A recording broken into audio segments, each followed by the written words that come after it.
नमस्कार मित्रों, स्वागत है। बने रहिए बनारसी अंचल के साथ। तो एक नए पेपर की सीरीज लेके आ गए हैं। तो लीजिए, पहला क्वेश्चन आपके सामने। बौद्ध गाथाओं में हाथी का संबंध किससे है? बुद्ध के जन्म से, बुद्ध के निर्वाण से, बुद्ध के महापरिनिर्वाण से, या धर्मचक्र परिवर्तन से? तो बौद्ध गाथाओं में हाथी का संबंध आपके हैं। अनुमान लगाइए मित्रों, किससे है? सही उत्तर है मित्रों, बुद्ध के जन्म से। ऐसा कहा जाता है कि बौद्ध गाथाओं में हाथी का संबंध बुद्ध के जन्म से बताने के कारण यह है कि बुद्ध के जन्म से पहले उनकी माता महामाया ने स्वप्न में हाथी देखा था, जिसके आधार पर एक प्रभावशाली पुत्र के पैदा होने की भविष्यवाणी की गई थी। दूसरा, सिंधुकालीन सभ्यता के किन स्थलों पर घरों में अपना कुआं होता था? मोहनजोदड़ो, बनवाली, चन्हुदड़ो, रानाघुंडी। तो सिंधुकालीन सभ्यता के जिन स्थलों पर घरों में अपना कुआं होता था वो है आपका मोहनजोदड़ो। तीसरा, निम्नलिखित में से किस स्थल पर मनके एवं मोहर बनाने के कारखाने मिले हैं? चन्हुदड़ो, कालीबंगा, बनवाली, सुरकोटडा। तो सही उत्तर है आपका तीसरा का सी, बनवाली। जैसे कहीं कहीं मित्रों मुझे चन्हुदड़ो भी लग रहा है, आप कर सकते हैं इसको मैसेज। चौथा, निम्नलिखित में किस जगह पर बंदरगाह होने के सबूत मिले हैं? तो लोथल, कालीबंगा, हड़प्पा, बनवाली। तो सही उत्तर है आपका लोथल। पांचवा, कुली संस्कृति किस स्थल से संबंधित है? पंजाब, सिंध, मकरान, बलूचिस्तान। तो कुली संस्कृति आपकी संबंधित है मकरान से, मकरान। सिक्स्थ, सिंधु सभ्यता में किस जीव का प्रमाण नहीं मिलता है? तो नहीं पे विशेष ध्यान रहेगा मित्रों। हिरण, कुत्ता, गाय, हाथी। तो आपका हिरण का मिलता है, कुत्ता का मिलता है, हाथी का, गाय का आपके नहीं मिलता है। सेवेंथ, सिंधु सभ्यता की लिपि निम्नलिखित में से किस प्रकार लिखी जाती थी? दाईं से बाईं, बाईं से दाईं, दाईं से बाईं, फिर बाईं से दाईं, या कोई भी नहीं? तो सही उत्तर है आपका सिंधु सभ्यता की लिपि आपकी सेवेंथ का सी, दाईं से बाईं, फिर बाईं से दाईं। एट्थ, सिंधु सभ्यता की लिखने की शैली किस नाम से जानी जाती थी? बोस्तोफेदिन, आरामाइक, ब्राहुई, इनमें से कोई नहीं। तो सिंधु सभ्यता की लिखने की शैली जिस नाम से जानी जाती थी वो है बोस्तोफेदिन। नाइन्थ, ऋग्वेद में किस देवता की आराधना नहीं मिलती? इंद्र, वरुण, अग्नि, विष्णु। तो ऋग्वेद में जिस देवता की आराधना नहीं मिलती है वो है आपके, लेकिन मिलती है इंद्र की, वरुण की, अग्नि की, और विष्णु की नहीं मिलती। 10th, निरुक्त पुस्तक के लेखक हैं कौन? यास्क, पाणिनि, मनु, नारद। तो निरुक्त पुस्तक के आपके लेखक हैं यास्क। 11th, हवन कुंड और हवन का तरीका किस ग्रंथ में वर्णित है? स्रोत सूत्र, गृह सूत्र, शुल्ब सूत्र, वैदिक सूत्र। तो हवन कुंड और हवन का तरीका जिस ग्रंथ में वर्णित है वो है आपका शुल्ब सूत्र। 12th, हिमालय पर्वत को आर्य किस नाम से जानते थे? मुंजावत, देव पर्वत, हिमालय, हिमगिरिगा दान। तो हिमालय पर्वत को आर्य आपके जानते थे मुंजावत पर्वत से के नाम से।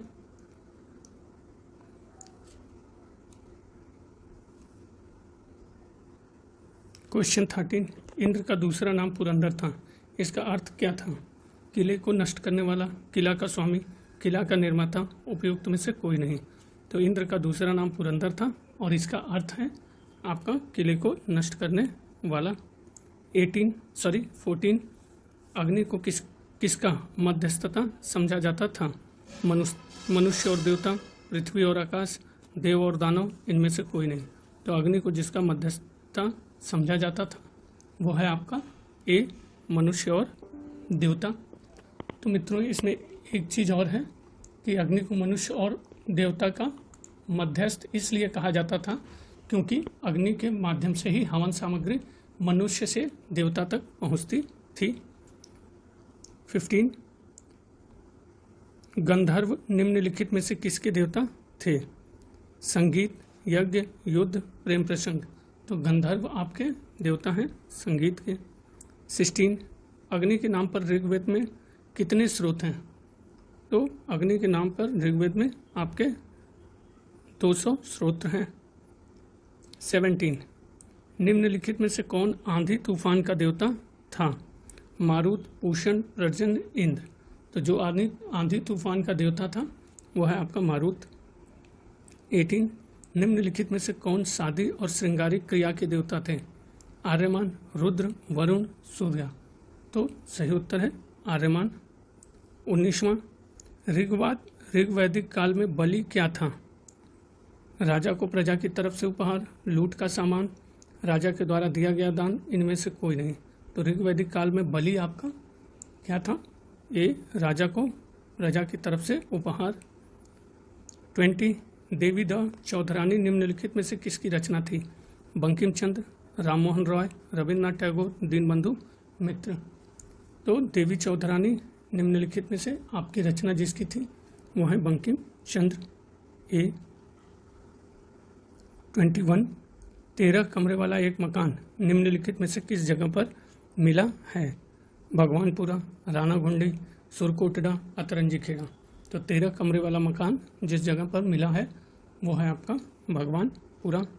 22वां शतपथ ब्राह्मण में कितने बैलों तक के हल की चर्चा की गई है? 4, 6, 12 या 24 बैल। तो शतपथ ब्राह्मण में जितने बैलों तक के हल की चर्चा की गई है वो है आपका डी 24। 23वां किस वेद में राजा के लिए विषमता शब्द का प्रयोग किया गया है? ऋग्वेद, यजुर्वेद, सामवेद, अथर्ववेद। तो जिस वेद में राजा के लिए विषमता शब्द का प्रयोग किया गया है वो है आपका डी अथर्ववेद। अथर्ववेद में राजा को वैश्यों को खाने वाला कहा गया है और विषमता नाम से संबोधित किया गया है क्योंकि वह वैश्यों से कर वसूल करता था। 24वां भारत में लोहे का प्रयोग 1000 ईस्वी पूर्व आरंभ हो चुका था। इसका प्रमाण कहाँ की खुदाई से मिलता है? अरिकामेडू, अतरंजी खेड़ा, कौशाम्बी, बशाड़। तो भारत में लोहे का प्रयोग 1000 ईसा पूर्व आरंभ हो चुका था। इसका प्रमाण जहाँ की खुदाई से मिलता है वो है आपका बी अतरंजी खेड़ा। 25 साकल संहिता का संबंध किस वेद से है? ऋग्वेद, यजुर्वेद, सामवेद, अथर्ववेद। तो साकल संहिता का संबंध आपका जिस वेद से है वो है आपका ऋग्वेद। संहिता का अर्थ है मित्रों संग्रह या संकलन और ऋग्वेद की 5 शाखाएं हैं, साकल, वास्कल, आश्वलायन, संखायन तथा मांडक्य, और इसमें सिर्फ साकल संहिता उपलब्ध है।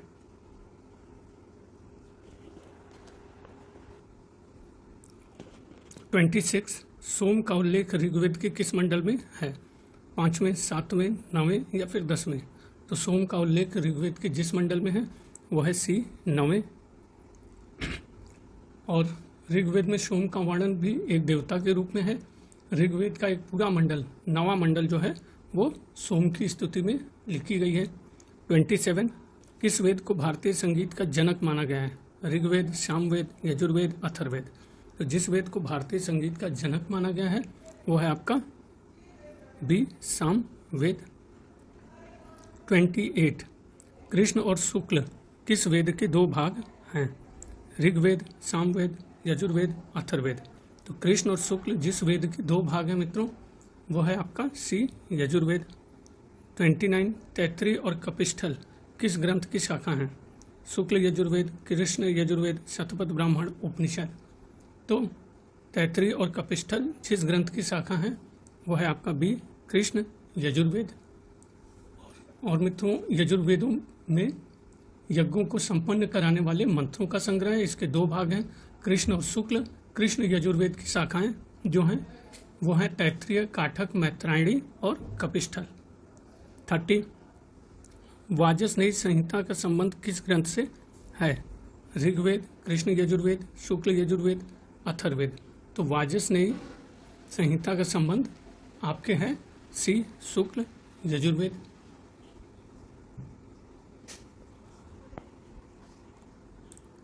31 अथर्ववेद का संबंध किस ऋषि से है? अथर्वा एवं अंगिरस, याज्ञवल्क्य, जैमिनी, पिंडल मुनि। तो अथर्ववेद का संबंध जिस ऋषि से है वह है आपका अथर्वा एवं अंगिरस। 32 अथर्ववेद की 2 शाखा निम्नलिखित में से कौन सी है? पिप्पलवाद एवं शौनक, तैत्तिरीय एवं मैत्रायणी, शाकल एवं वाष्कल, कौथमीय एवं जैमिनी। तो अथर्ववेद की 2 शाखाएं जो हैं वो हैं आपकी, अनुमान लगाइए मित्रों, पिप्पलवाद एवं शौनक। 33 सामवेद के मंत्रों को गाने वाला क्या कहलाता था? ह्रोत, उद्गाता, अगर्वयु, अथर्वा।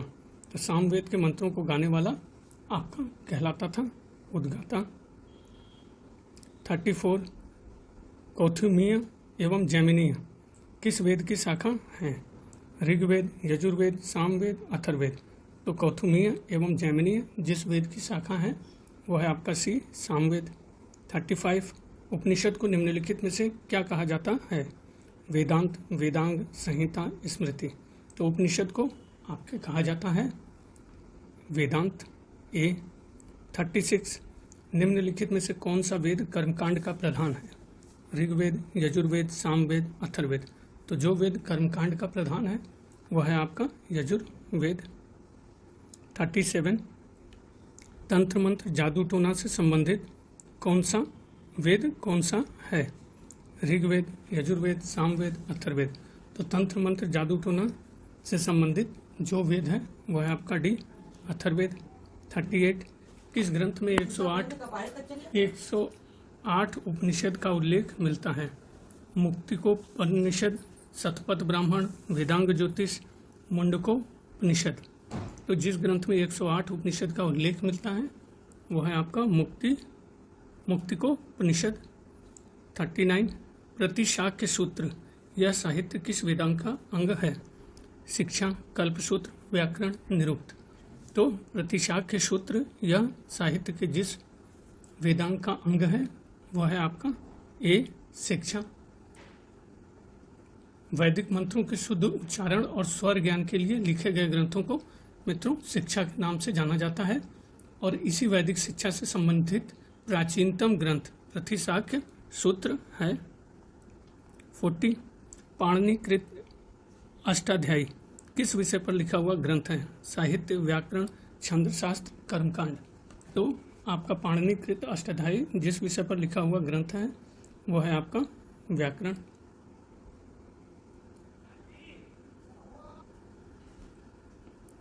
41 पाणिनि की अष्टाध्यायी पर पातंजलि द्वारा लिखित ग्रंथ का क्या नाम है? महाभाष्य, योगसूत्र, निघंटु, वेदांग ज्योतिष। तो पाणिनि का अष्टाध्यायी पर पातंजलि द्वारा लिखित ग्रंथ का नाम आपके ए, महाभाष्य। 42 निम्नलिखित में से किस ग्रंथ की व्याख्या के लिए यास्क ने निरुक्त नामक ग्रंथ की रचना की? निघंटु, अष्टाध्यायी, योगसूत्र, छंदसूत्र। तो जिस ग्रंथ की व्याख्या के लिए यास्क ने निरुक्त नामक ग्रंथ की रचना की वो है निघंटु। 43 पिंडल मुनि द्वारा रचित ग्रंथ का नाम क्या है? छंदसूत्र, नाट्यशास्त्र, मिताक्षरा, ब्रह्मवेद। तो पिंडल मुनि द्वारा रचित ग्रंथ का आपके नाम है छंद सूत्र। 44 निम्नलिखित में से कौन मनुस्मृति के भाष्यकार हैं? मेघातिथि, गोविंदराज, कुल्लुक भट्ट, सभी तीनों।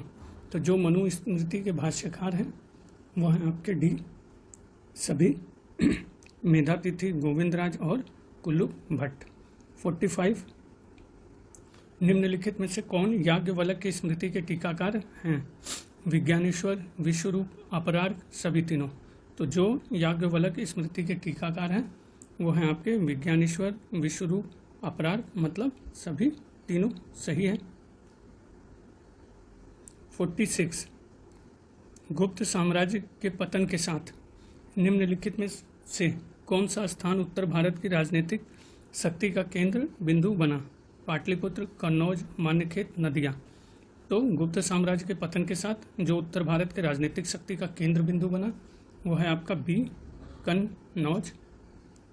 47 उत्तर भारत में कन्नौज पर आधिपत्य के लिए शुरू हुए पक्षी होगा मित्रों संघर्ष का आरंभ निम्नलिखित में से किसने किया? वत्सराज, ध्रुव, धर्मपाल, नागभट्ट।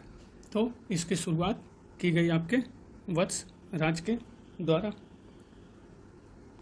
48 त्रिपक्षीय संघर्ष के अंततः कन्नौज पर किसका आधिपत्य कायम हुआ? पाल, प्रतिहार, राष्ट्रकूट, इनमें से किसी का नहीं।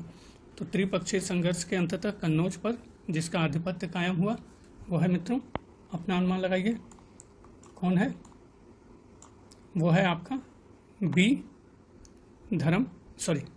प्रतिहार।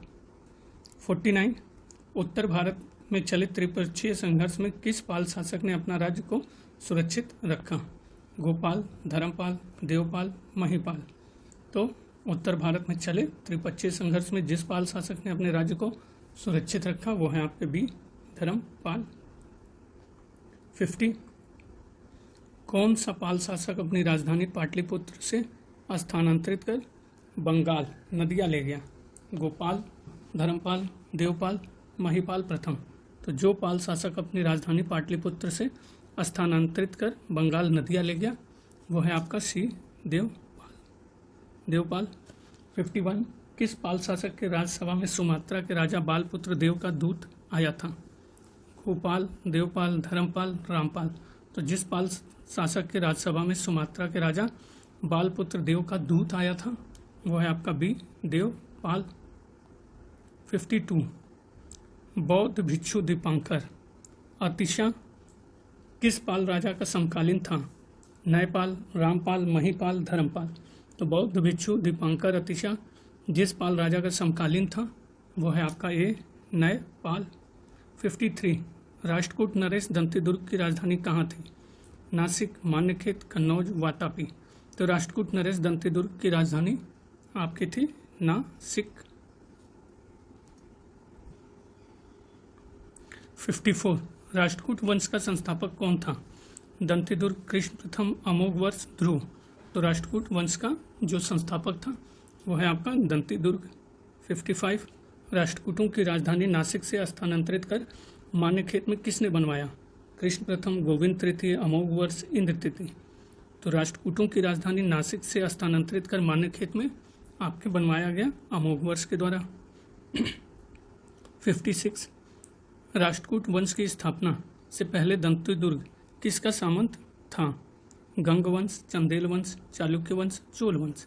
तो राष्ट्रकूट वंश की स्थापना के पहले दंतीदुर्ग आपका चालुक्य वंश का सामंत था। 57 राष्ट्रकूट वंश का अंतिम शासक कौन था? कृष्ण तृतीय, इंद्र तृतीय, अमोघवर्ष, कर्क द्वितीय। तो राष्ट्रकूट वंश का अंतिम शासक आपके था डी कर्क द्वितीय। 58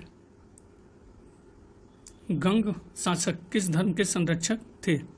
बौद्ध, जैन, हिंदू, ये सभी। तो गंग शासक जिस धर्म के संरक्षक थे वो है आपके जैन। 59 श्रवण बेलगोला में बाहुबली गोमतेश्वर की विशाल प्रतिमा होगा मित्रों, किसने बनवाई थी? चामुंड राय, कुंगन वर्मा, राजमल चतुर्थ या उपयुक्त में से कोई नहीं। तो श्रवण बेलगोला में बाहुबली गोमतेश्वर की विशाल प्रतिमा जिसने बनवाई थी वो है आपका ए चामुंड राय।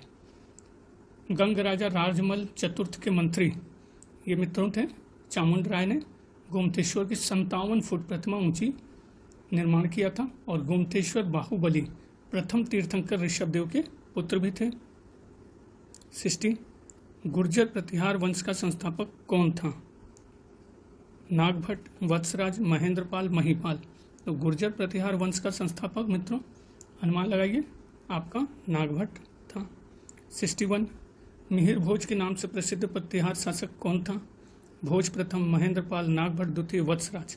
तो मिहिर भोज के नाम से प्रसिद्ध प्रतिहार शासक आपके भोज प्रथम थे। 62 अरब यात्री सुलेमान किस प्रतिहार शासक के समय भारत आया था? वत्सराज, नागभट्ट, मिहिर भोज, महेंद्रपाल। तो अरब यात्री सुलेमान जिस प्रतिहार शासक के समय में भारत आया था वो है आपका मिहिर भोज। 63 कवि राजशेखर निम्नलिखित में से किसके दरबार में था? मिहिर भोज, महेंद्रपाल, महिपाल, नागभट्ट द्वितीय। तो कवि राजशेखर जिसके दरबार में था वो है आपका बी महेंद्रपाल। तो मित्रों इस सीरीज में प्राचीन इतिहास के अधिकतर प्रश्न थे, ऐसा नहीं है सभी प्रश्न हैं मित्रों आगे के प्रश्न पत्रों में, लेकिन इस सीरीज में अधिकतर प्राचीन इतिहास की थी। तो अगर आपकी तैयारी है तो अपना अनुमान लगाइए और देखिए कितना सही हो रहा है। बने रहने के लिए बनारसी अंचल के साथ बहुत बहुत धन्यवाद मित्रों। प्लीज़ सब्सक्राइब कर दीजिएगा। नमस्कार मित्रों, स्वागत है। बने रहिए बनारसी अंचल के साथ। तो लीजिए हम लोग ई सीरीज का एक नेक्स्ट पेपर सॉल्व करते हैं। अपना अनुमान लगाइए मित्रों, अपना आकलन करिए। तो पहला प्रश्न, निम्नलिखित में से कौन सी पुस्तक हिंदू कानून ग्रंथ नहीं है? मनुस्मृति, मिताक्षरा, दाय भाग, निरुक्त। तो जो इसमें से पुस्तक हिंदू कानून ग्रंथ नहीं है वो है आपका निरुक्त, जबकि आपका मनुस्मृति, दाय भाग और मिताक्षरा हिंदू कानून ग्रंथ है। निरुक्त मित्रों भाषा विज्ञान से संबंधित ग्रंथ है और इसके रचनाकार यास्क हैं और इसकी रचना निघंटु नामक पुस्तक की व्याख्या के लिए की गई है।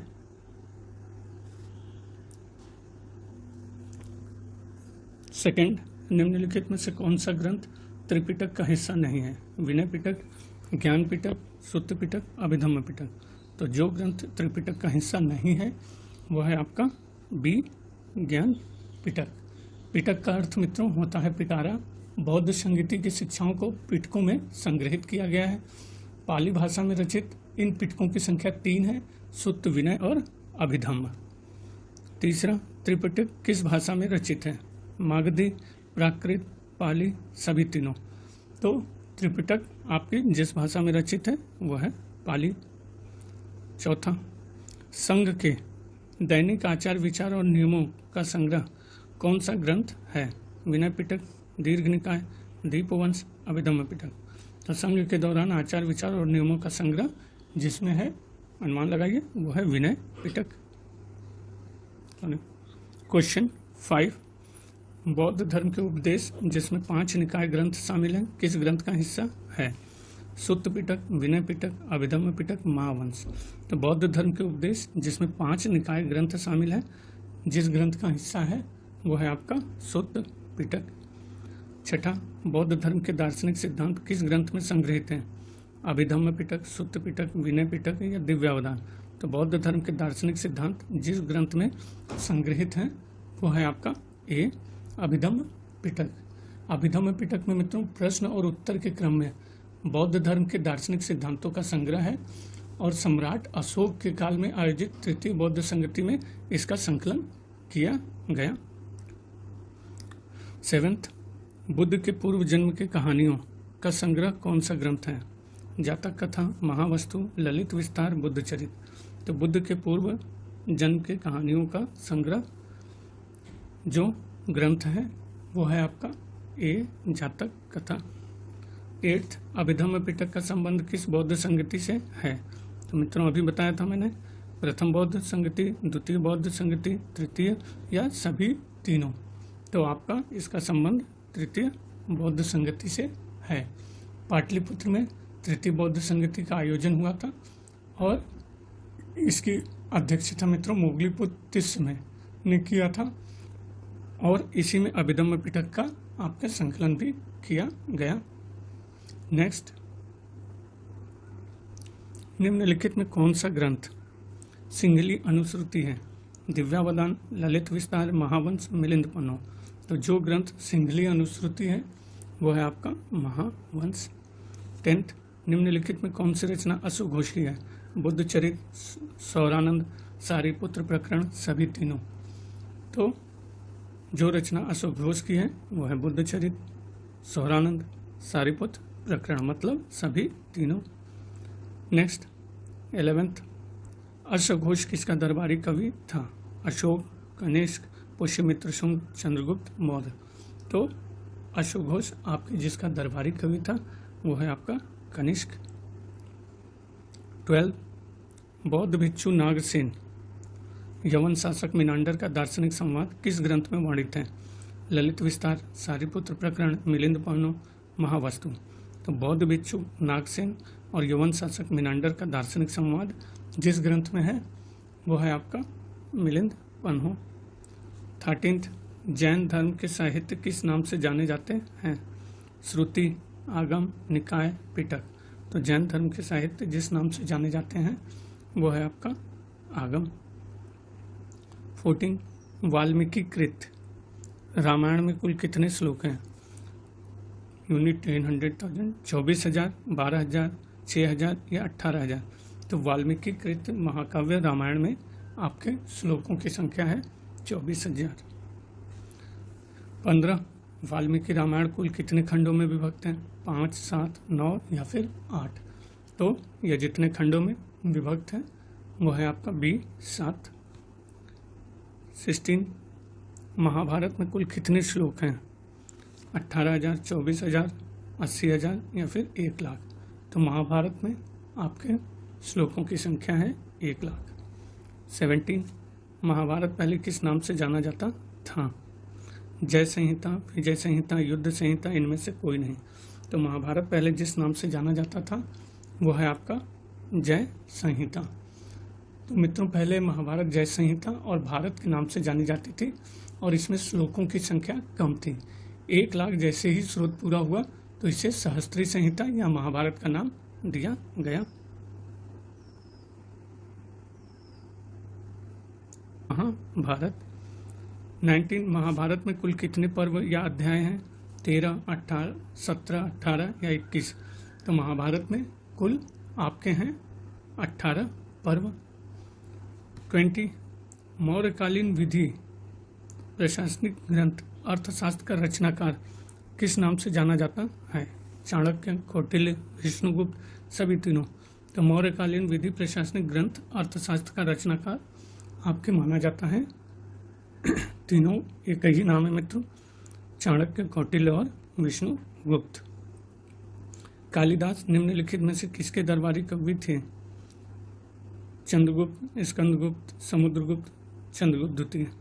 कालिदास आपके चंद्रगुप्त द्वितीय के दरबारी कवि थे। गुप्त सम्राट चंद्रगुप्त द्वितीय विक्रमादित्य के नाम से भी प्रसिद्ध था और संस्कृत के मित्रों महान नाटककार कालिदास उनके दरबारी कवि थे। नेक्स्ट क्वेश्चन 22 निम्नलिखित में से कौन सी कालिदास की रचना नहीं है? तो नहीं पे विशेष ध्यान रहेगा। मेघदूत, अभिज्ञान शाकुंतलम, किरातार्जुनीयम, रघुवंश। तो आपका मेघदूत कालिदास की रचना है, अभिज्ञान शाकुंतलम भी कालिदास की रचना है, रघुवंश भी है, ये आपकी नहीं है। किरातार्जुनीयम महाकाव्य के लेखक मित्रों भारवी हैं और यह ग्रंथ महाभारत के वन पर्व पर आधारित है। 23 गुप्तकालीन कवि कालिदास की रचना कुमार संभव में किनकी कथा वर्णित है? कुमारगुप्त प्रथम, कुमारगुप्त द्वितीय, शिव पार्वती के पुत्र कार्तिकेय, शिव पार्वती के पुत्र गणेश। तो सही उत्तर है आपका गुप्तकालीन कवि कालिदास की रचना कुमार संभव में आपकी शिव पार्वती के पुत्र कार्तिकेय की कथा वर्णित है और इसमें मित्रों इनके जन्म की कथा है, याद रखिएगा जन्म की। 24वां वेनसोंग के समय में नालंदा बौद्ध विहार का प्रमुख कौन था? शीलभद्र, नागार्जुन, अश्वघोष, दीपांकर। तो वेनसोंग के समय नालंदा बौद्ध विहार का प्रमुख आपके थे ए शीलभद्र।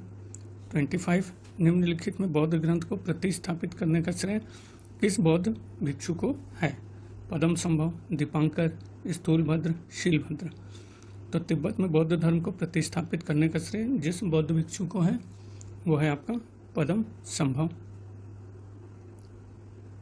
26 बंगाल के किस शासक ने बोधि वृक्ष को कटवा डाला था? सामंत सेन, धर्मपाल, शशांक, इनमें से कोई नहीं। तो बंगाल के जिस शासक ने बोधि वृक्ष को कटवा डाला था मित्रों वो थे शशांक। और ये जो शशांक था मित्रों ये गौड़ नरेश था और कट्टर शैव था और आक्रमण करके इसने बोधि वृक्ष को कटवा दिया। 27 निम्नलिखित में कौन सा ग्रंथ श्रीलंका की रचना है? दीपवंश, बुद्ध चरित, ललित विस्तार, कथा वस्तु। तो जो ग्रंथ श्रीलंका की रचना है वह है आपका दीपवंश। 28 कथा वस्तु की रचना का श्रेय किसे है? महाकश्यप, अश्वघोष, मोगलीपुत्तिस, उपाली।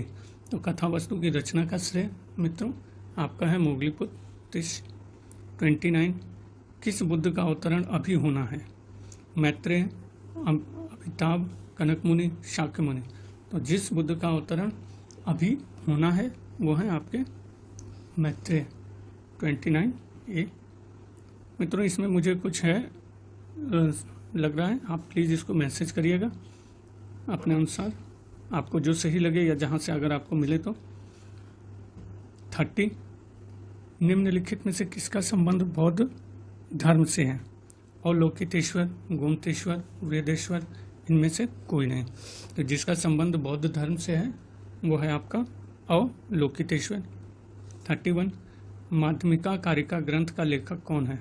नागार्जुन, अश्वघोष, आनंद, शीलभद्र। तो माध्यमिका कारिका ग्रंथ का लेखक आपके ए नागार्जुन है।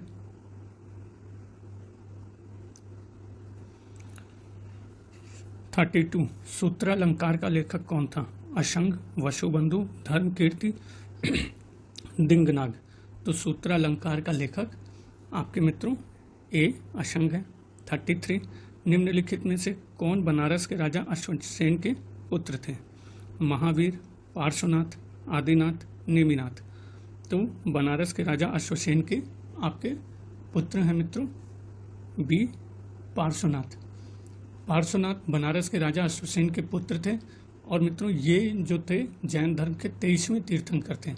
महावीर के पूर्व ये पहले तीर्थंकर थे जिसने जैन धर्म को एक व्यवस्थित रूप दिया, और इन्होंने जैन धर्म के 4 महाव्रतों का भी प्रतिपादन किया है। 34, महावीर का संबंध निम्नलिखित में से किस कुल से था? शाक्य, कोली, ज्ञात्रिक, मल्ल। तो महावीर का संबंध आपके जिस कुल से था वो है ज्ञात्रिक। 35, निम्नलिखित में से कौन लिच्छवी राजकुमार चेटक की बहन थी? त्रिशिला, माया, यशोधरा, चेल्हना। तो जो लिच्छवी राजकुमार चेटक की बहन थी वो है आपका मित्रों त्रिशिला। 35, त्रिशिला महावीर की माता का नाम था, और मित्रों यह लिच्छवी कुल की थी। लिच्छवी राजकुमार चेटक त्रिशिला का भाई था। 36, निम्नलिखित में से कौन सा महावीर का उपनाम है? निग्रंथ, ज्ञात्रिक, नैपुत्र, ये सभी। तो जो महावीर का उपनाम है वो है मित्रों ये सभी, निग्रंथ, ज्ञातपुत्र, नैपुत्र, ये सभी महावीर के उपनाम हैं। 37, रॉबर्ट क्लाइव ने मुगल शासक से बंगाल, बिहार और उड़ीसा की दीवानी किस वर्ष में स्वीकार की थी? 1761, 1765, 1778 या 1781। तो रॉबर्ट क्लाइव ने मुगल शासक से बंगाल, बिहार और उड़ीसा की दीवानी प्राप्त की थी बी 1765। 38, बेसिन संधि 1802 किस किस के बीच हुई थी? इंग्लिश और पेशवा बाजीराव द्वितीय, इंग्लिश और टीपू सुल्तान, इंग्लिश और होलकर, इंग्लिश और गायकवाड़। तो बेसिन संधि 1802 आपकी हुई थी इंग्लिश और पेशवा बाजीराव द्वितीय के काल में 1802। 39, एनी बेसेंट द्वारा प्रारंभ किया गया स्वराज शासन आंदोलन का लक्ष्य क्या था? विदेशी वस्तुओं का बहिष्कार, भारतीय जनता को शिक्षित करना, भारत के लिए स्वशासन प्राप्त करना, प्रशासन में ब्रिटिश एकाधिकार के विरुद्ध आंदोलन करना। तो एनी बेसेंट द्वारा प्रारंभ किया गया स्वराज शासन आंदोलन का लक्ष्य था आपके सी, भारत के लिए स्वशासन प्राप्त करना। 40, इंडियन नेशनल भारतीय राष्ट्रीय कांग्रेस की स्थापना भारतीय राष्ट्रीय कांग्रेस की प्रथम महिला अध्यक्ष कौन थी? Sarojini Naidu, Annie Besant, Sucheta Kripalani, madam Cama. तो सही उत्तर है मित्रों आपकी एनी बेसेंट। लेकिन अगर मित्रों यही क्वेश्चन अगर प्रथम भारतीय महिला पूछेगा तो वो हो जाएगा सुचेता कृपलानी, लेकिन अगर प्रथम महिला अध्यक्ष से पूछेगा तो एनी बेसेंट। तो मित्रों ये थोड़ा सा कंफ्यूजन वाला है, याद रखिएगा प्रथम भारतीय महिला भारतीय अगर है तो वो हो जाएगा आपका सरोजनी नायडू, लेकिन अगर प्रथम महिला है तो एनी बेसेंट। एनी बेसेंट पहले बनी, सरोजनी नायडू उसके बाद में, लेकिन भारतीय सरोजनी नायडू थी। 41, poverty and un British rule in India नामक पुस्तक किसने लिखी? Dadabhai Naoroji, R C. Dutt, Charles Wood, M N. Roy. तो poverty and un British rule in India पुस्तक के लेखक दादा भाई नौरोजी। 42, भारतीय इतिहास में 8 अगस्त 1942 का दिन किस लिए महत्वपूर्ण है? बहुत सरल है मित्रों, जनरली ये दिन सभी को पता है मित्रों, महात्मा गांधी द्वारा प्रारंभ किया गया भारत छोड़ो आंदोलन। कहाँ के फौजदार नियुक्त होने के बाद हैदर अली ने अपनी स्थिति सुदृढ़ की? अर्काट, बुडीकोटा, डिंडीकुल, देवनहल्ली। तो जहाँ के फौजदार नियुक्त होने के बाद हैदर अली ने अपनी स्थिति सुदृढ़ की, वो है आपका डिंडीगुल। 44वां, कलचुरी शासक विज्जल का मंत्री वासो ने किस संप्रदाय की स्थापना की?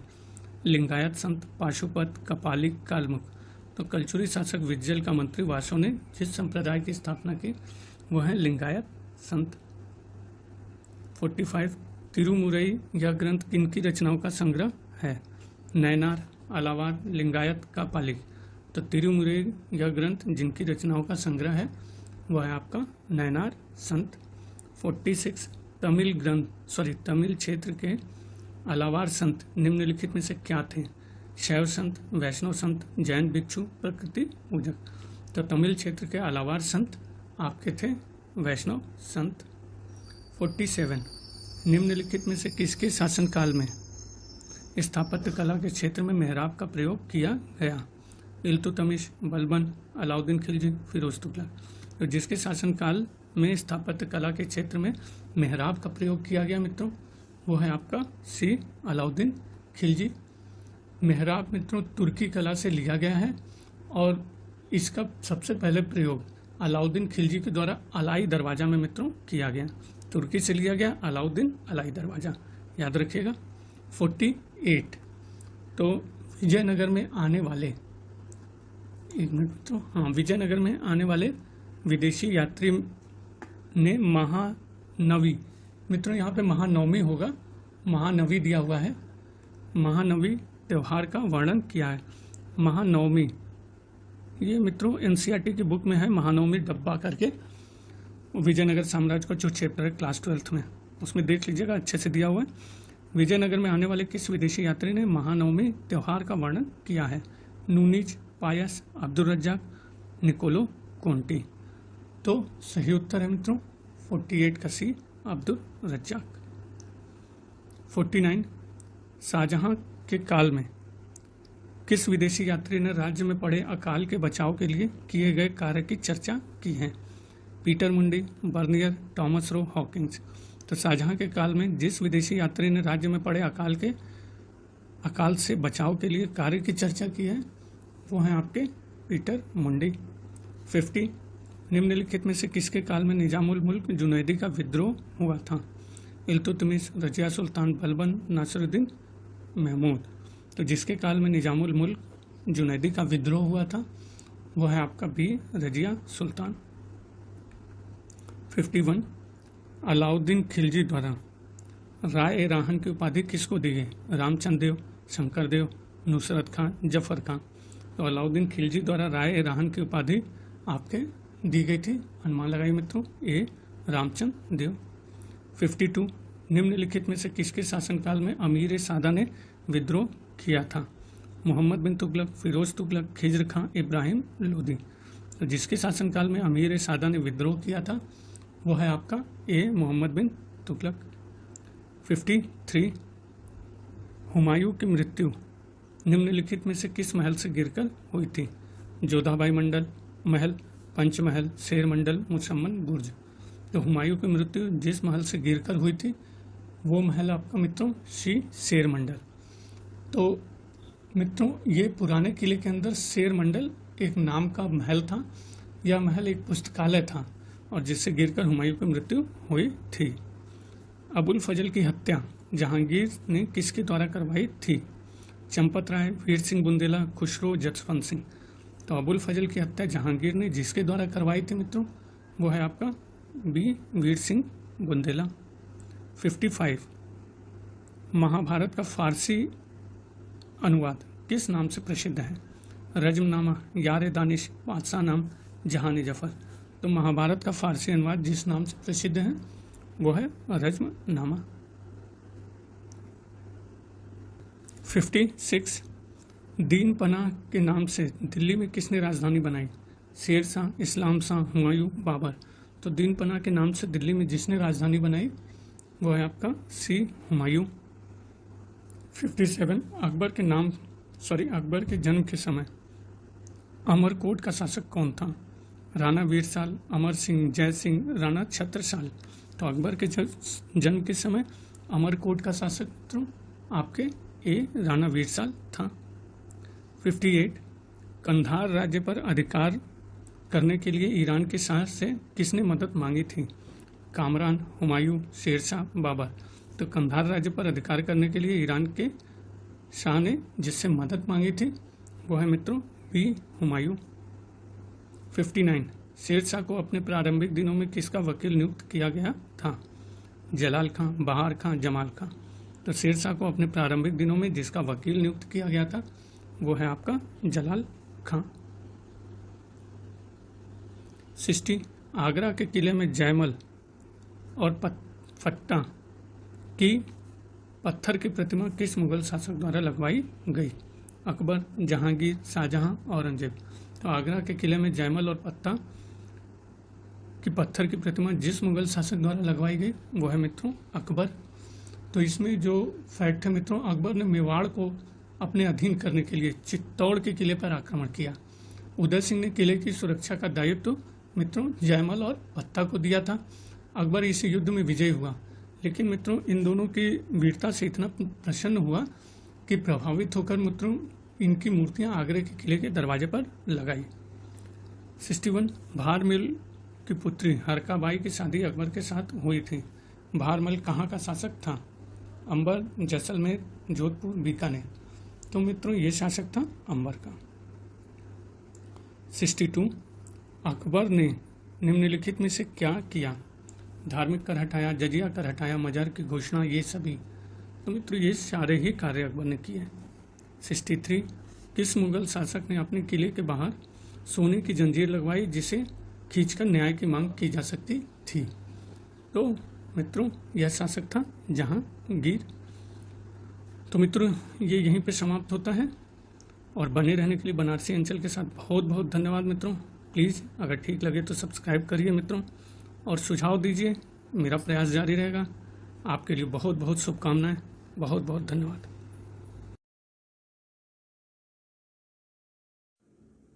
नमस्कार मित्रों, स्वागत है, बने रहिए बनारसी अंचल के साथ। तो एक नए प्रैक्टिस पेपर के साथ मैं फिर से आ गया हूं। पहला क्वेश्चन, निम्नलिखित में से किस काल की मूर्तियां विदेशी प्रभाव से युक्त हैं? मौर्यकालीन, कुषाणकालीन, शुंगकालीन, गुप्तकालीन। तो किस काल की मूर्तियां आपके विदेशीय प्रभाव से युक्त हैं? तो सही उत्तर आपका, आप अनुमान लगाइए मित्रों। तो सही उत्तर है आपका बी कुषाणकालीन। सेकंड, सर्वाधिक शुद्ध सोने के सिक्के किस काल में प्रचलित थे? कुषाण काल, मौर्य काल, गुप्त काल, वाकाटक काल। तो सर्वाधिक शुद्ध सोने के सिक्के आपके प्रचलित थे कुषाण काल। तो मित्रों यहाँ कंफ्यूज होने की नहीं जरूरत है। सर्वाधिक शुद्ध सोने के सिक्के कुषाण काल में और सर्वाधिक संख्या में सोने के सिक्के गुप्त काल में हैं। अगला, जैन साहित्य ग्रंथ प्रबंध चिंतामणि के लेखक कौन है? हेमचंद्र, मेरुतंगचार्य, दीपंकर, शीलभद्र।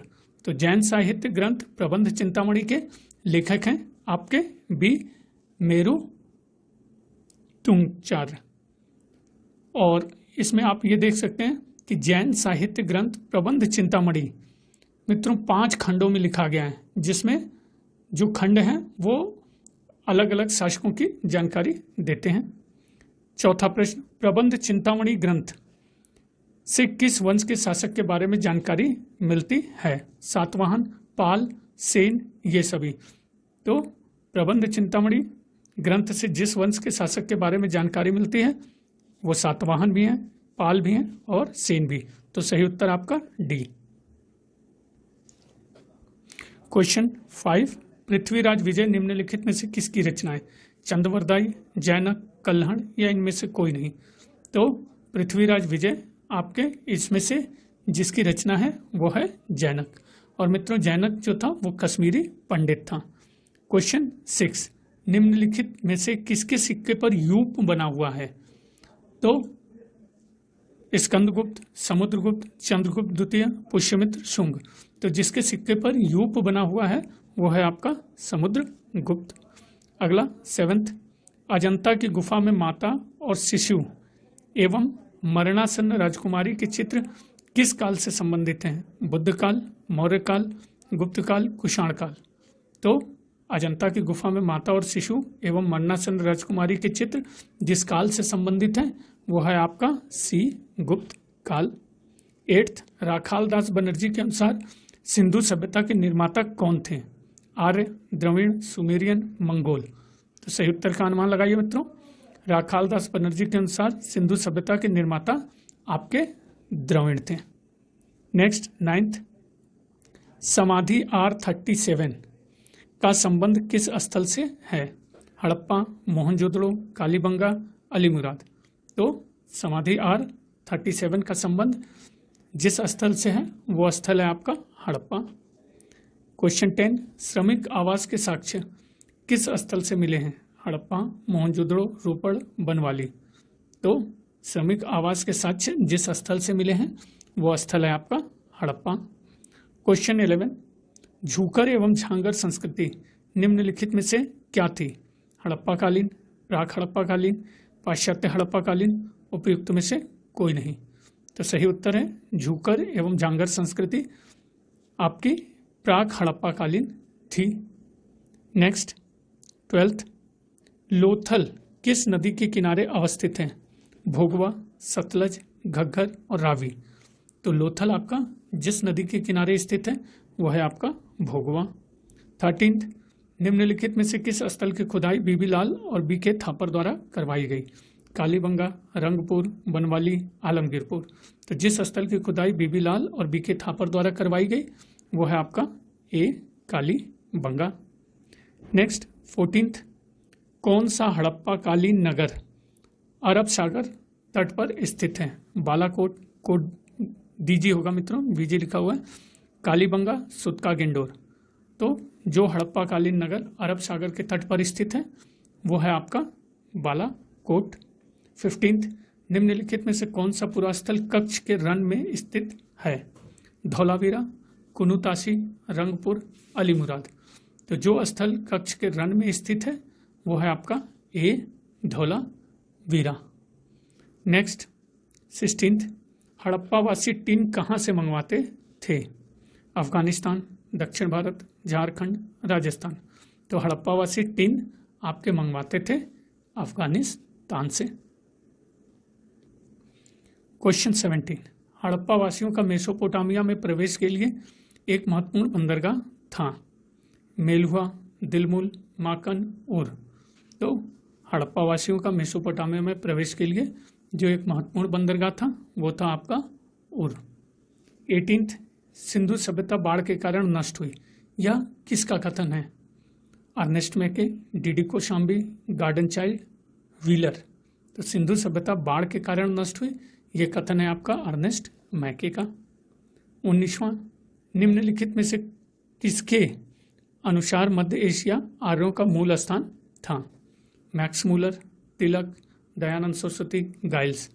तो जिसके अनुसार मध्य एशिया आर्यों का मूल निवास स्थान था वो है आपका सही उत्तर मित्रों मैक्स मूलर। 20, किस नदी का प्राचीन नाम सदानीरा था? गंडक, सरस्वती, गंगा, गोमती। तो जिस नदी का प्राचीन नाम सदानीरा था वो है आपकी गंडक। 21, चिनाब नदी का प्राचीन नाम क्या था? अस्किनी, वितस्ता, सुवस्तु, विपाशा। तो सही उत्तर क्या होगा मित्रों? अनुमान लगाइए। क्वेश्चन बहुत बार पूछा जा चुका है, तो सही उत्तर होगा इसमें से अस्किनी। चिनाब नदी का प्राचीन नाम अस्किनी। 22, गंगा यमुना के दोआब क्षेत्र का आर्य क्षेत्र को आर्य क्या कहते थे? ब्रह्मावर्त, ब्रह्मऋषि देश, मध्य देश, आर्यावर्त। तो गंगा यमुना के दोआब क्षेत्र को आर्य आपके कहते थे ब्रह्मऋषि देश। 23, आर्यों का ब्रह्मावर्त किस प्रदेश को इंगित करता था? कुरुक्षेत्र के निकट का प्रदेश, गंगा यमुना का दोआब, हिमालय एवं विंध्य के बीच, या फिर पूर्वी भारत। तो आर्यों का ब्रह्मावर्त जिस प्रदेश को इंगित करता था वो है आपका ए, कुरुक्षेत्र के निकट का प्रदेश। 24, रोपड़ किस नदी के किनारे अवस्थित है? रावी, सतलज, व्यास, चिनाब। तो रोपड़ जिस नदी के किनारे अवस्थित है वो है आपका सतलज। 25, निम्नलिखित में से किस जगह पर पत्थरों से निर्मित एक विशाल दुर्ग मिला है? अलीमुराद, आलमगीरपुर, सुतका गेंडोर, बालाकोट। तो जिस जगह पर पत्थरों से निर्मित एक विशाल दुर्ग मिला है वो है आपका ए, अलीमुराद। 26, मनुष्य के अस्थि राख से भरा बर्तन किस स्थल से प्राप्त हुआ है? सुतका गेंडोर, धौलावीरा, कोट डीजी, बनवाली। तो सही उत्तर है मनुष्य के अस्थि राख से भरा बर्तन जिस स्थल से प्राप्त हुआ है वो है सुतका गेंडोर। 27, मोहनजोदड़ो के स्नानागार के फर्श की ढाल किस दिशा से किस दिशा की ओर है? दक्षिण से पश्चिम, पूरब से पश्चिम, समतल है, उत्तर से दक्षिण। तो मोहनजोदड़ो के स्नानागार के फर्श की ढाल जिस दिशा की ओर है वो है आपका दक्षिण से पश्चिम। 28, मोहनजोदड़ो के स्नानागार को तत्कालीन विश्व का आश्चर्यजनक निर्माण किसने बताया है? मार्शल, मैके, व्हीलर, मैक्समुलर। तो मोहनजोदड़ो के स्नानागार को तत्कालीन विश्व का आश्चर्यजनक निर्माण जिसने बताया वो है आपका मार्शल। 29, बंदरगाह के साक्ष्य किस पुरास्थल से मिलते हैं? सुतका गेंडोर, लोथल, धौलावीरा, मोहनजोदड़ो। तो बंदरगाह के साक्ष्य जिस पुरास्थल से मिलते हैं वो है आपका बी, लोथल। क्वेश्चन 30, हड़प्पा कालीन अधिकांश मोहरों का निर्माण किससे हुआ है? सेल खड़ी, हड्डी, तांबा, पत्थर। तो हड़प्पा कालीन अधिकांश मोहरों का निर्माण आपके शेल खड़ी से हुआ है। 31, हड़प्पा कालीन अधिकांश मोहरों पर निम्नलिखित में से किसके चित्र मिले हैं? एक श्रृंगी सांड, बाघ, हाथी, गैंडा। तो हड़प्पा कालीन अधिकांश मोहरों पर जिसके चित्र मिले हैं वो है आपका एक श्रृंगी सांड। 32, हड़प्पा सभ्यता के मकानों के बीच में निम्नलिखित में से क्या होता था? आंगन, चूल्हा, यज्ञ कुंड, कुआं। तो हड़प्पा सभ्यता के मकानों के बीच में जो आपका होता था वो है आंगन। 33, अनाज पीसने की पत्थर की चक्की के 2 पार्ट कहाँ से मिले हैं? हड़प्पा, मोहनजोदड़ो, लोथल, अलीमुराद। तो अनाज पीसने की पत्थर की चक्की के 2 पार्ट आपके मिले हैं लोथल से। क्वेश्चन 34, बुने हुए सूती कपड़े का साक्ष्य कहाँ से मिला है? लोथल, कालीबंगा, मोहनजोदड़ो, बनवाली। तो बुने हुए सूती कपड़े का साक्ष्य आपका मिला है मित्रों मोहनजोदड़ो से। 35, हड़प्पावासी लाजवर्द कहाँ से मंगवाते थे? Mesopotamia, Afghanistan, Rajasthan, Badakhshan. तो हड़प्पावासी लाजवर्द आपके मंगाते थे मेसोपोटामिया से। 36, हड़प्पा संस्कृति में मंदिर के अवशेष कहाँ से मिले हैं? मोहनजोदड़ो, रंगपुर, बालाकोट, कहीं भी नहीं। तो मित्रों हड़प्पा संस्कृति में मंदिर के अवशेष आपके कहीं से भी नहीं मिले हैं। 37, मोहनजोदड़ो से प्राप्त सील पर कितने मुख वाला पुरुष ध्यान की मुद्रा में बैठा हुआ है? 2 मुख, 3 मुख, 4 मुख, 5 मुख।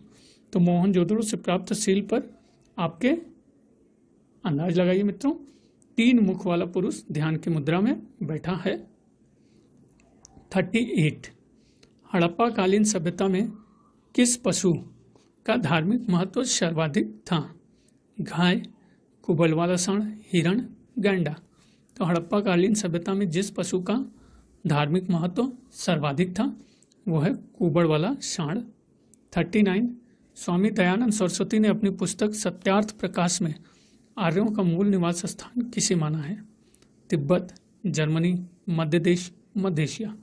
तो स्वामी दयानंद सरस्वती ने अपनी पुस्तक सत्यार्थ प्रकाश में आर्यों का मूल निवास स्थान आपके तिब्बत को माना है। 40, ऋग्वेद में वर्णित पंचजन्य 5 कबीले में से निम्नलिखित में से कौन नहीं था? पुरु, यदु, अनु, भरत। तो आपका ऋग्वेद में वर्णित पंचजन में मित्रों पुरु भी था, यदु भी था और कौन था? अनु भी था, भरत नहीं है। 41, ऋग्वैदिक काल में गोचर भूमि का अधिकारी क्या कहलाता था? वाजपति, कुलब, पूरब, सूत। तो ऋग्वैदिक काल में गोचर भूमि का अधिकारी मित्रों कहलाता था वाजपति। 42 ऋग्वैदिक काल में कबीले का प्रधान क्या कहलाता था? जन, राजन, पुरोहित, ग्रामीणी। तो ऋग्वैदिक काल में कबीले का प्रधान आपके कहलाता था राजन। 43 ऋग्वैदिक काल में राजा की सहायता के लिए निम्नलिखित में से कौन होता था? पुरोहित, सेनानी, ग्रामीणी, ये सभी। तो ऋग्वैदिक काल में राजा की सहायता के लिए आपके ये सभी होते थे, पुरोहित, सेनानी और ग्रामीणी। 44 ऋग्वैदिक काल में रत्नियों की संख्या कितनी थी? 5, 7, 10, 12। तो ऋग्वैदिक काल में रत्निनों की संख्या मित्रों आपके 12 थी। 45 दुर्ग का स्वामी क्या कहलाता था? पूरब, स्पश, वाजपति, सूत। तो दुर्ग का स्वामी मित्रों आपके पूरब कहलाता था। 46 संधि विग्रह के प्रस्ताव राजा के पास कौन ले जाता था? सूत, दूत, स्पश, सेनानी। तो संधि विग्रह के प्रस्ताव राजा के पास आपके दूत ले जाता था। 47 पुरोहित का पद किस प्रकार तय किया जाता था? वंशानुगत होता था, राजा द्वारा चुना जाता था, जन द्वारा चुना जाता था, परीक्षा द्वारा चुना जाता था। तो पुरोहित का पद जिस प्रकार तय किया जाता था वो है वंशानुगत। 48 परिवार का मुखिया क्या कहलाता था? कुलब, प्रधान, जन, राजन।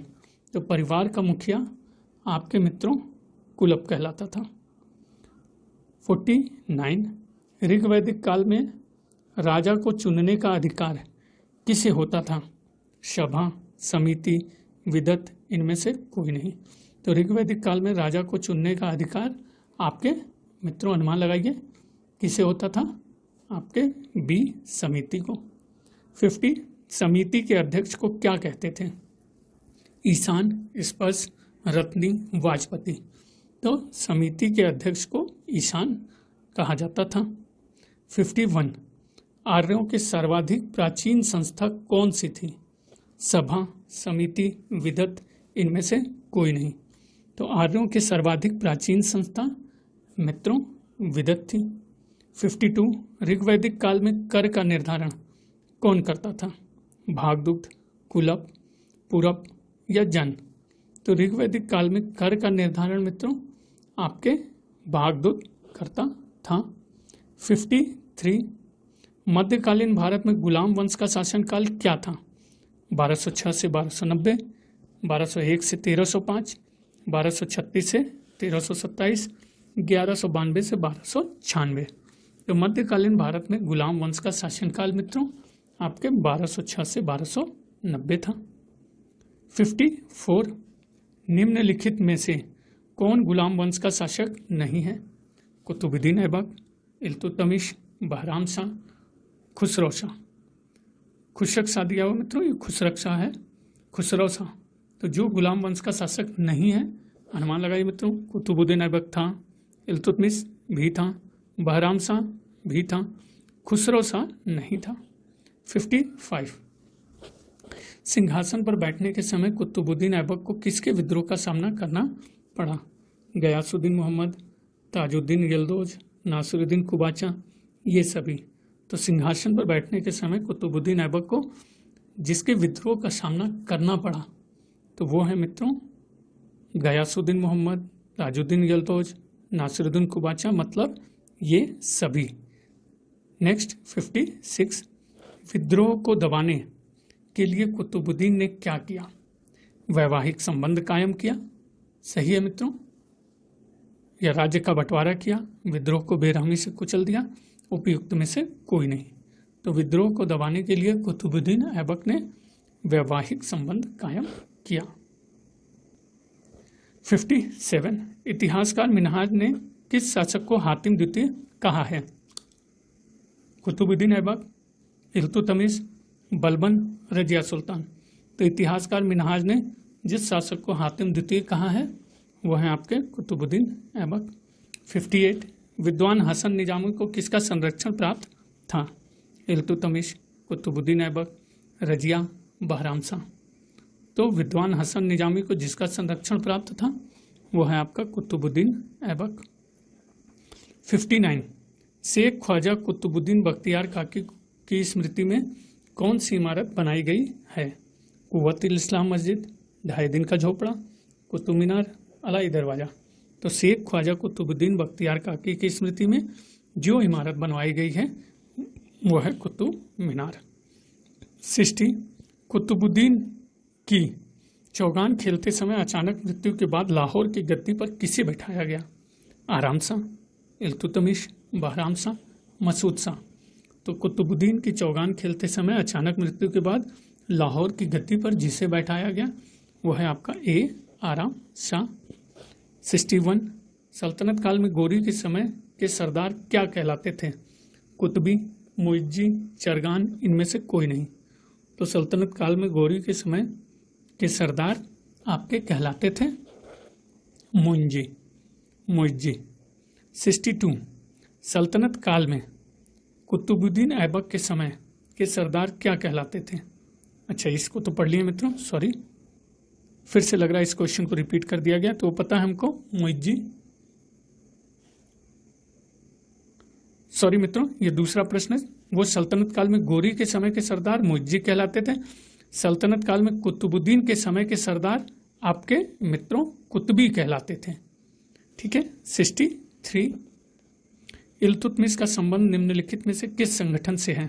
चिहलगानी, कुतबी, मुइज्जी, बलबनी। तो इल्तुतमिश का संबंध आपके जिस संगठन से है वो है आपका मित्रों, अनुमान लगाइए, चहलगानी। तो ये मित्रों आपके प्रश्नों की सीरीज थी। और मित्रों ये इस तरह की सीरीज है, कभी कभी देखिए प्राइवेट पब्लिकेशंस की सीरीज में मित्रों कभी प्राचीन इतिहास का ज़्यादा भर देते हैं, कभी मध्यकालीन का। लेकिन मित्रों इससे घबराने की ज़रूरत नहीं है। आपका पूरा इतिहास आपको तैयार करना है। जहाँ से भी प्रश्न आपको प्रैक्टिस के लिए मिले आप इसको तैयार करें, आगे बढ़े मित्रों। ठीक है। कभी कभी जो आए हुए प्रश्न पत्रों की सीरीज है उसमें एक बैलेंस में दिया रहता है, लेकिन कुछ कुछ प्रैक्टिस में ऐसे ही दिया रहता है। प्राचीन ज़्यादा हो गया, आधुनिक नहीं दिया, मध्यकालीन दे दिया।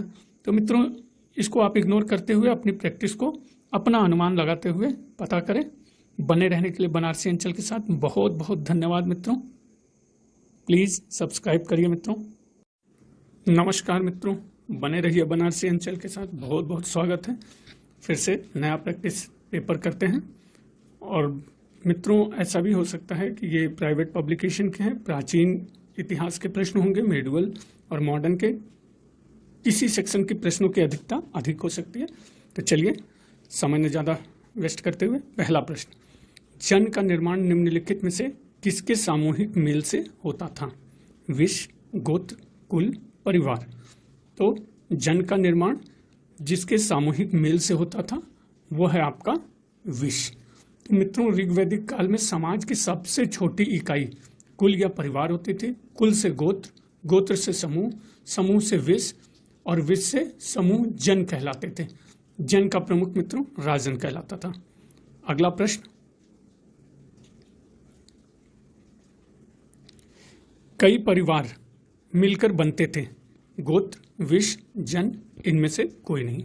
तो कई परिवार मिलकर मित्रों क्या बनते थे? अनुमान लगाइए, अभी बताए थे, गोत्र। तीसरा, ऋग्वैदिक समाज की सबसे छोटी इकाई क्या थी? कुल, गोत्र, विष और जन। तो ऋग्वैदिक समाज की सबसे छोटी इकाई मित्रों कुल थी। फोर्थ, निम्नलिखित में नीचे से ऊपर की ओर कौन सा क्रम सही है? तो नीचे से ऊपर की ओर कुल, गोत्र, विष और जन चार ही दिए हुए हैं। तो सही उत्तर कौन सा होगा मित्रों? तो सबसे पहले कुल, कई कुल मिला के गोत्र, गोत्र मिला के विष, विष मिला के जन। क्वेश्चन 5, ऋग्वेद में जन शब्द का प्रयोग कितनी बार हुआ है? 75 बार, 150 बार, 200 बार, 275 बार। तो ऋग्वेद में जन शब्द का प्रयोग आपके 275 बार हुआ है। 6, ऋग्वैदिक समाज में परिवार का मुखिया कौन होता था? पिता, माता, भ्राता, कुल, पुरोहित। तो ऋग्वैदिक समाज में परिवार का मुखिया आपके पिता होता था। 7, ऋग्वैदिक काल में स्त्रियों की स्थिति कैसी थी? सम्माननीय, सामान्य, दयनीय, मिश्रित। तो ऋग्वैदिक काल में स्त्रियों की स्थिति, अनुमान लगाइए मित्रों, सम्माननीय थी। 8th, ऋग्वेद में वर्णित स्त्री घोषा और अपाला क्यों प्रसिद्ध थी? विदुषी होने के कारण, सती होने के कारण, वीरांगना होने के कारण, संन्यास लेने के कारण। तो ऋग्वैदिक में वर्णित स्त्री घोषा और अपाला आपके प्रसिद्ध थे विदुषी होने के कारण। 9th, ऋग्वैदिक काल में स्त्रियां क्या नहीं करती थीं? तो मित्रों नहीं पे विशेष ध्यान रहेगा। शिक्षा प्राप्त करना, यज्ञ में सम्मिलित होना, उपनयन संस्कार होना, सती होना। तो शिक्षा प्राप्त करती थी, यज्ञ में शामिल होती थी, उपनयन संस्कार भी होता था। सती प्रथा का कोई उल्लेख नहीं मिलता है। 10th, ऋग्वैदिक काल में विदुषी कन्याओं को क्या उपाधि दी जाती थी? ऋषि, दुहित्री, शब्दवाद, ब्रह्मचारिणी। तो ऋग्वैदिक काल में विदुषी कन्याओं को आपके ऋषि की उपाधि दी जाती थी। 11th, ऋग्वैदिक काल में शिक्षा का केंद्र था विद्यालय, मंदिर, गुरुकुल, ये सभी। तो ऋग्वैदिक काल में शिक्षा का केंद्र मित्रों आपके, अनुमान लगाइए, गुरुकुल था। नेक्स्ट 12th, ऋग्वैदिक काल में वैवाहिक स्थिति के बारे में क्या सत्य है? बाल विवाह निषेध था, दहेज प्रथा का प्रचलन था, नियोग प्रथा का प्रचलन था, ये सभी। तो ऋग्वैदिक काल में वैवाहिक स्थिति के बारे में जो सत्य है वो है मित्रों, बाल विवाह का निषेध था, दहेज का प्रचलन था, नियोग प्रथा का प्रचलन था, मतलब ये सभी। क्वेश्चन 13, आर्य लोग भोजन में किसका प्रयोग नहीं करते थे? नहीं पे विशेष ध्यान, दूध, दही, मांस, सोमरस, मछली। तो आर्य लोग जिसका प्रयोग नहीं करते थे वो है मित्रों आपका मछली। 14th, शरीर पर धारण करने वाला वस्त्र क्या कहलाता था? तो वाश, अधिवास, उष्णीश या इनमें से कोई नहीं। तो शरीर पर धारण करने वाला वस्त्र आपके वास कहलाता था। 15th, ऋग्वैदिक कालीन आभूषण निष्क किस धातु का होता था? सोना, चांदी, तांबा, टिन। तो ऋग्वैदिक कालीन आभूषण निष्क आपके सोना कहलाता था। 16th, ऋग्वैदिक काल में आर्यों का मुख्य व्यवसाय क्या था? कृषि एवं पशुपालन, व्यापार, आखेट पशुपालन, मछली पालन। तो ऋग्वैदिक काल में आर्यों का मुख्य व्यवसाय आपके कृषि पशुपालन था। 17th, कृषि कार्य में वृक्ष शब्द का प्रयोग किसके लिए हुआ है? हल, बैल, हलवाहा, खाद। तो कृषि कार्य में वृक्ष शब्द का प्रयोग आपके बैल शब्द के लिए हुआ है।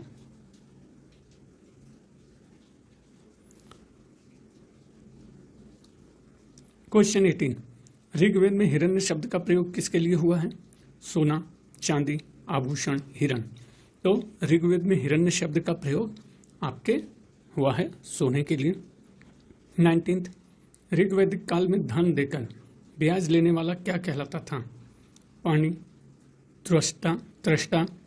मित्रों थोड़ा थोड़ा कहीं कहीं स्पेलिंग मिस्टेक है, आप ध्यान दीजिएगा। वेनकाट की वाश। तो ऋग्वैदिक काल में धन देकर ब्याज देने वाला आपके कहलाता था वेनकाट। यह लोग मित्रों एक प्रकार से कह सकते हैं सूदखोर थे। 20, निम्नलिखित में से कौन अंतरिक्ष का देवता नहीं था? इंद्र, मारुत, पर्जन्य, सोम। तो सही उत्तर है अंतरिक्ष के देवता इंद्र थे, मारुत भी थे, पर्जन्य भी थे, सोम आपके नहीं थे। 21, ऋग्वैदिक कालीन सर्वाधिक प्रतापी राजा कौन था? इंद्र, पर्जन्य, अग्नि और सोम। तो मित्रों ऋग्वैदिक कालीन सर्वाधिक प्रतापी राजा आपके इंद्र को माना जाता था मित्रों। और ये भी है कि 250 सूत्रों में उनका वर्णन भी आया है। आर्यों का युद्ध नेता कौन होता था? रुद्र, विष्णु, इंद्र, दौश। तो आर्यों का युद्ध नेता आपके होते थे इंद्र। इनको पुरंदर के नाम से भी जाना जाता है मित्रों, जिसका अर्थ है किले को ध्वस्त करने वाला। 23 विपत्तियों को हरने वाला देवता के रूप में किसे जाना जाता था? अश्विन, इंद्र, वरुण, पूषण। तो विपत्तियों को हरने वाला देवता के रूप में आपके जाना जाता था अश्विन को। 24 निम्नलिखित में से किस एक्ट अधिनियम ने ईस्ट इंडिया कंपनी के व्यापारिक अधिकारों को समाप्त किया? 1773 का रेगुलेटिंग एक्ट, 1813 के चार्टर एक्ट, 1833 के चार्टर एक्ट या 1853 के चार्टर एक्ट। तो जिस एक्ट ने ईस्ट इंडिया कंपनी के व्यापारिक अधिकारों को समाप्त किया वो है मित्रों आपका 1813 का चार्टर एक्ट। 25 भारत में ब्रिटिश आर्थिक नीति बनाई गई थी भारत के औद्योगिकीकरण के लिए, भारत को पाश्चात्य देशों के स्तर तक लाने के लिए, भारतवासियों की भौतिक समृद्धि को उन्नत करने के लिए, भारत को महानगरीय पूंजीवादी के कृषि उपाश्रित के रूप में परिवर्तित करने के लिए। तो भारत में ब्रिटिश आर्थिक नीति बनाई गई थी मित्रों आपका भारत को महानगरीय पूंजीवादी के कृषि उपाश्रित के रूप में परिवर्तित करने के लिए। 26 निम्नलिखित कथनों पर विचार करना है मित्रों। भारत से इंग्लैंड को गृह प्रभार के अंतर्गत 1858 तक होने वाले धन के अपवाह में शामिल था। पहला, ईस्ट इंडिया कंपनी के मालिकों को लाभांश का भुगतान, उसके शेयर धारकों को भुगतान के लिए सार्वजनिक ऋण पर ब्याज, रेलवे और सिंचाई संबंधी निर्माण कार्यों के लिए उधार ली गई पूंजी पर प्रत्याभूत ब्याज, इंडिया ऑफिस के व्यय, और ये हैं आपके कथन। तो कौन कौन से सही है मित्रों, अनुमान लगाइए। तो सही उत्तर मित्रों आपका होगा, आपका सही उत्तर 1, 2 और 3। 27 कौन सा जोड़ा एक सुमेलित नहीं है? तो रैयतवाड़ी बंदोबस्त मद्रास, बताइए मित्रों सही है, बिल्कुल सही है। अस्थाई बंदोबस्त बंगाल, सही है, अनुमान लगाइए मित्रों, बिल्कुल सही है। महालवाड़ी बंदोबस्त उत्तर पश्चिमी प्रांत, सही है, तो ये भी सही है।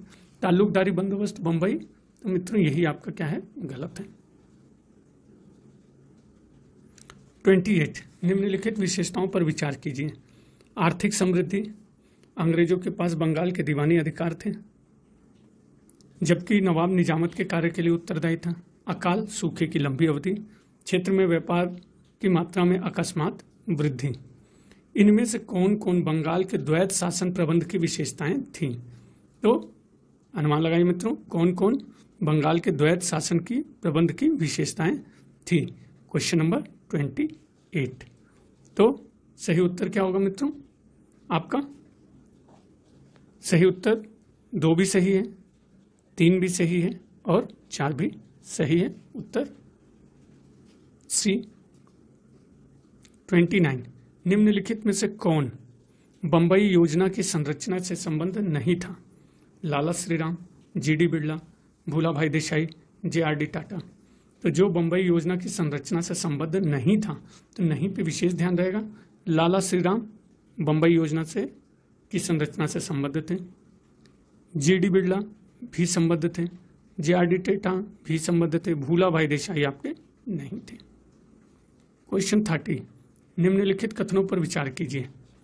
भारत में ब्रिटिश शासन के अंतर्गत ग्रामीण ऋणग्रस्तता का क्रमिक विकास का कारण था भूमि जोत के विखंडन का, कुटीर उद्योगों के पतन का, सिंचाई सुविधाओं के विकास के अभाव का, नकदी फसलों के चलन का।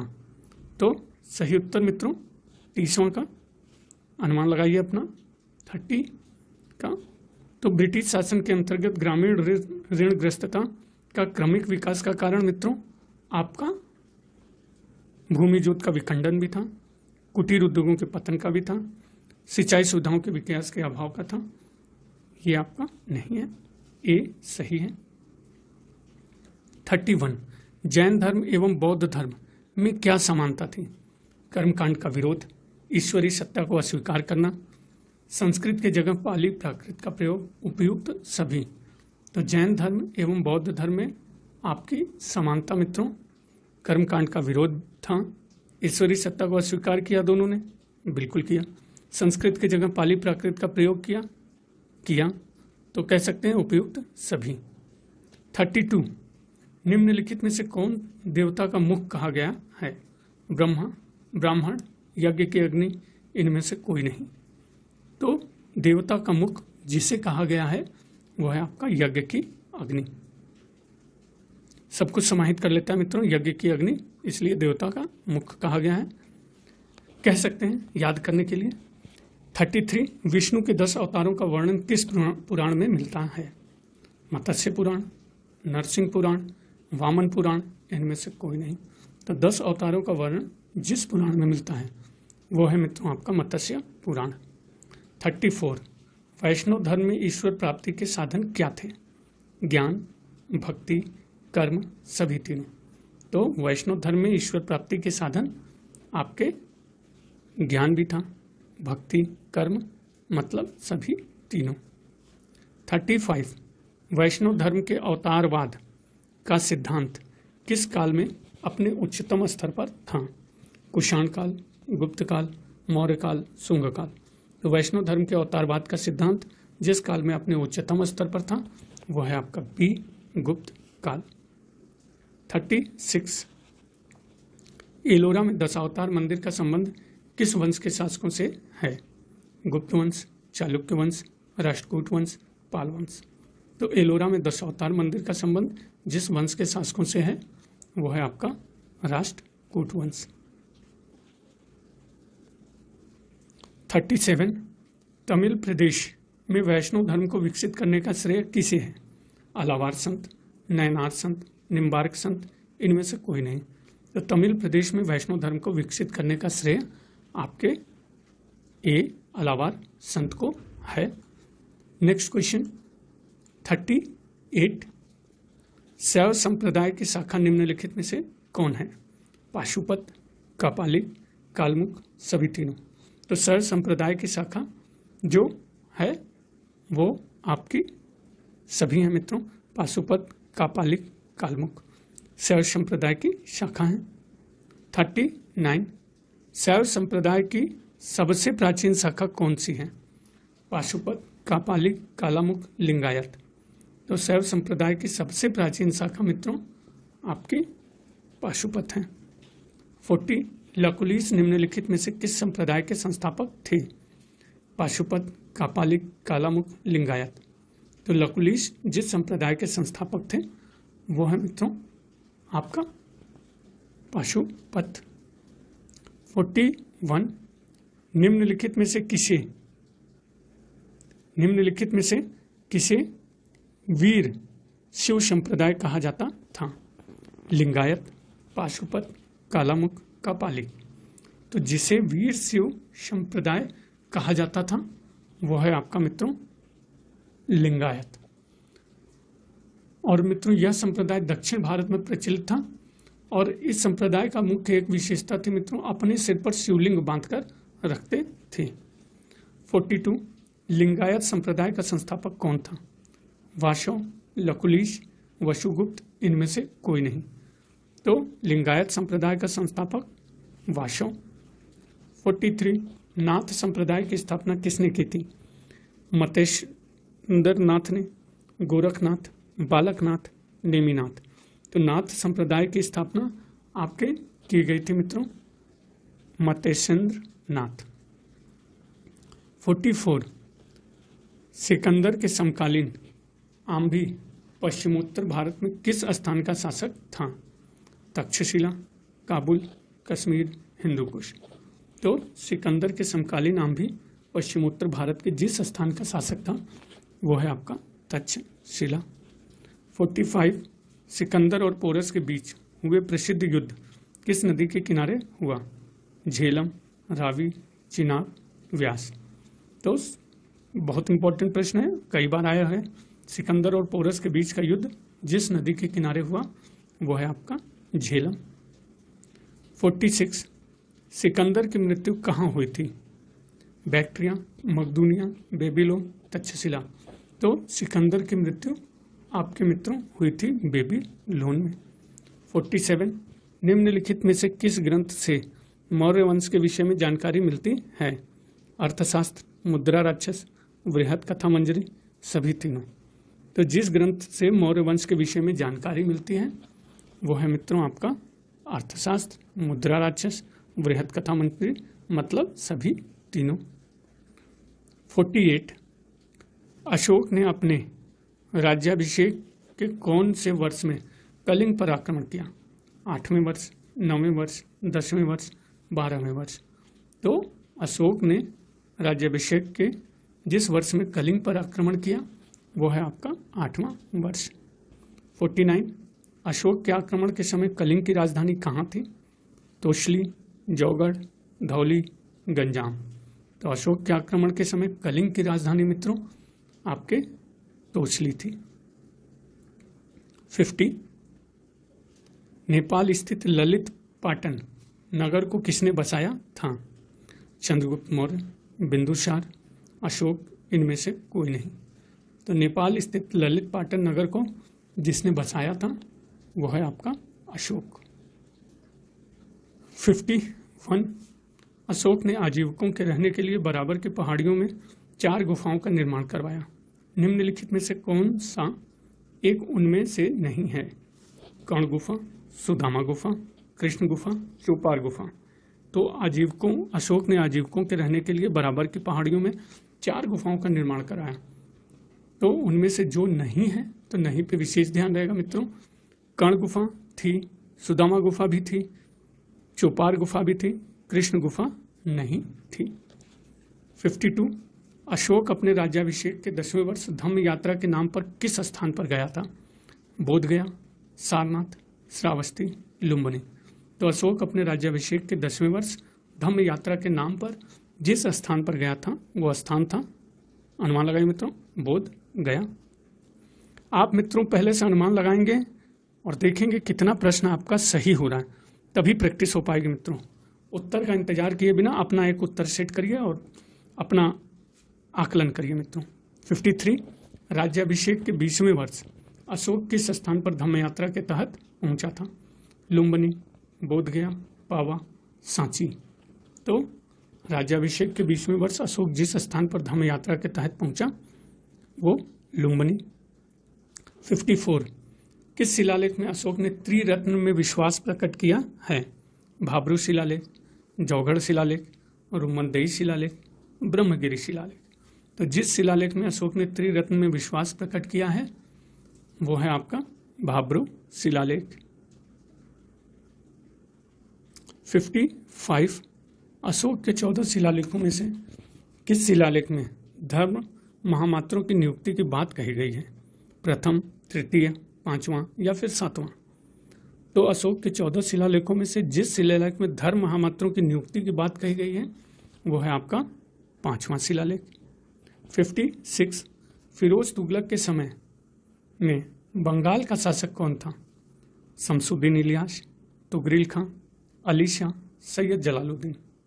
तो फिरोज तुगलक के समय में बंगाल का शासक आपके मित्रों शमसुद्दीन इलियास था।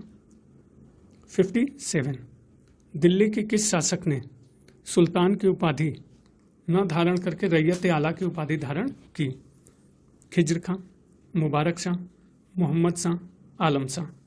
तो दिल्ली के जिस शासक ने सुल्तान की उपाधि न धारण करके रैयत आला की उपाधि धारण की वो है आपका ए, खिज्र खां।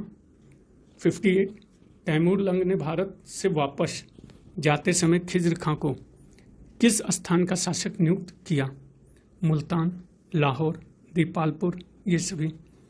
तो तैमूर लंग ने भारत से वापस जाते समय खिज्र खां को जिस स्थान का शासक नियुक्त किया वो है आपके मित्रों मुल्तान, लाहौर, दीपालपुर, मतलब इन सभी स्थानों का।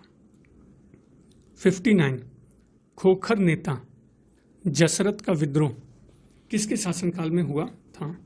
मुबारक शाह, मोहम्मद शाह, आलम शाह, बहलोल लोदी। तो खोखर नेता जसरत का विद्रोह जिसके शासनकाल में हुआ था वो है आपका मुबारक शाह। 60 मलिक उर शक द्वारा स्थापित स्वतंत्र जौनपुर राज्य को पुनः किस सुल्तान ने दिल्ली सल्तनत में मिला लिया? बहलोल लोदी, सिकंदर लोदी, इब्राहिम लोदी या फिर खिज्र खां। तो मलिक उस शक्र द्वारा स्थापित स्वतंत्र जौनपुर राज्य को पुनः जिस सुल्तान ने दिल्ली सल्तनत में मिला लिया वह है आपका वालोद लोधी। 61 राजस्व विभाग का प्रधान वजीर निम्नलिखित में से कौन सा कार्य देखता था? लगान, कर व्यवस्था, सैनिक व्यय, ये सभी। तो राजस्व विभाग का प्रधान वजीर जो कार्य देखता था, लगान देखता था, कर व्यवस्था देखता था, सैनिक व्यय देखता था, मतलब ये सभी। 62 और इस सीरीज का अंतिम प्रश्न मित्रों, सल्तनत काल में लोक निर्माण विभाग किस नाम से जाना जाता था? दीवाने इमारत, दीवाने इसराफ, दीवाने कोही। मित्रों स्पेलिंग मिस्टेक काफ़ी है प्राइवेट पब्लिकेशन की बुक में, मुशरिफ मुमालिक। तो सल्तनत काल में लोक निर्माण विभाग जिस नाम से जाना जाता था वो है मित्रों दीवाने इमारत। तो ये अंतिम प्रश्न था मित्रों, और मित्रों यहीं तक है। बने रहने के लिए बनारसी अंचल के साथ बहुत बहुत धन्यवाद मित्रों। प्लीज़ सब्सक्राइब करिए और आगे भी इसी तरह की सीरीज चलती रहेगी मित्रों, और बने रहिए, लगे रहिए, आगे बढ़ते रहिए मित्रों। ज़रूर होगा आपका, मेरा हुआ है, आपका भी होगा। बहुत बहुत धन्यवाद मित्रों। नमस्कार मित्रों, स्वागत है, बने रहिए बनारसी अंचल के साथ। तो ये एक नया मॉडल पेपर है, लीजिए तो शुरुआत करते हैं। पहला क्वेश्चन, मौर्य प्रशासन में सीमावर्ती दुर्गों की देखभाल के लिए किस अधिकारी की नियुक्ति की जाती थी? दुर्गपाल, अंतपाल, कोटपाल, इनमें से कोई नहीं। तो मौर्य प्रशासन में सीमावर्ती दुर्गों की देखभाल के लिए जिस अधिकारी की नियुक्ति की जाती थी वो है आपका, अनुमान लगाइए मित्रों, अंतपाल।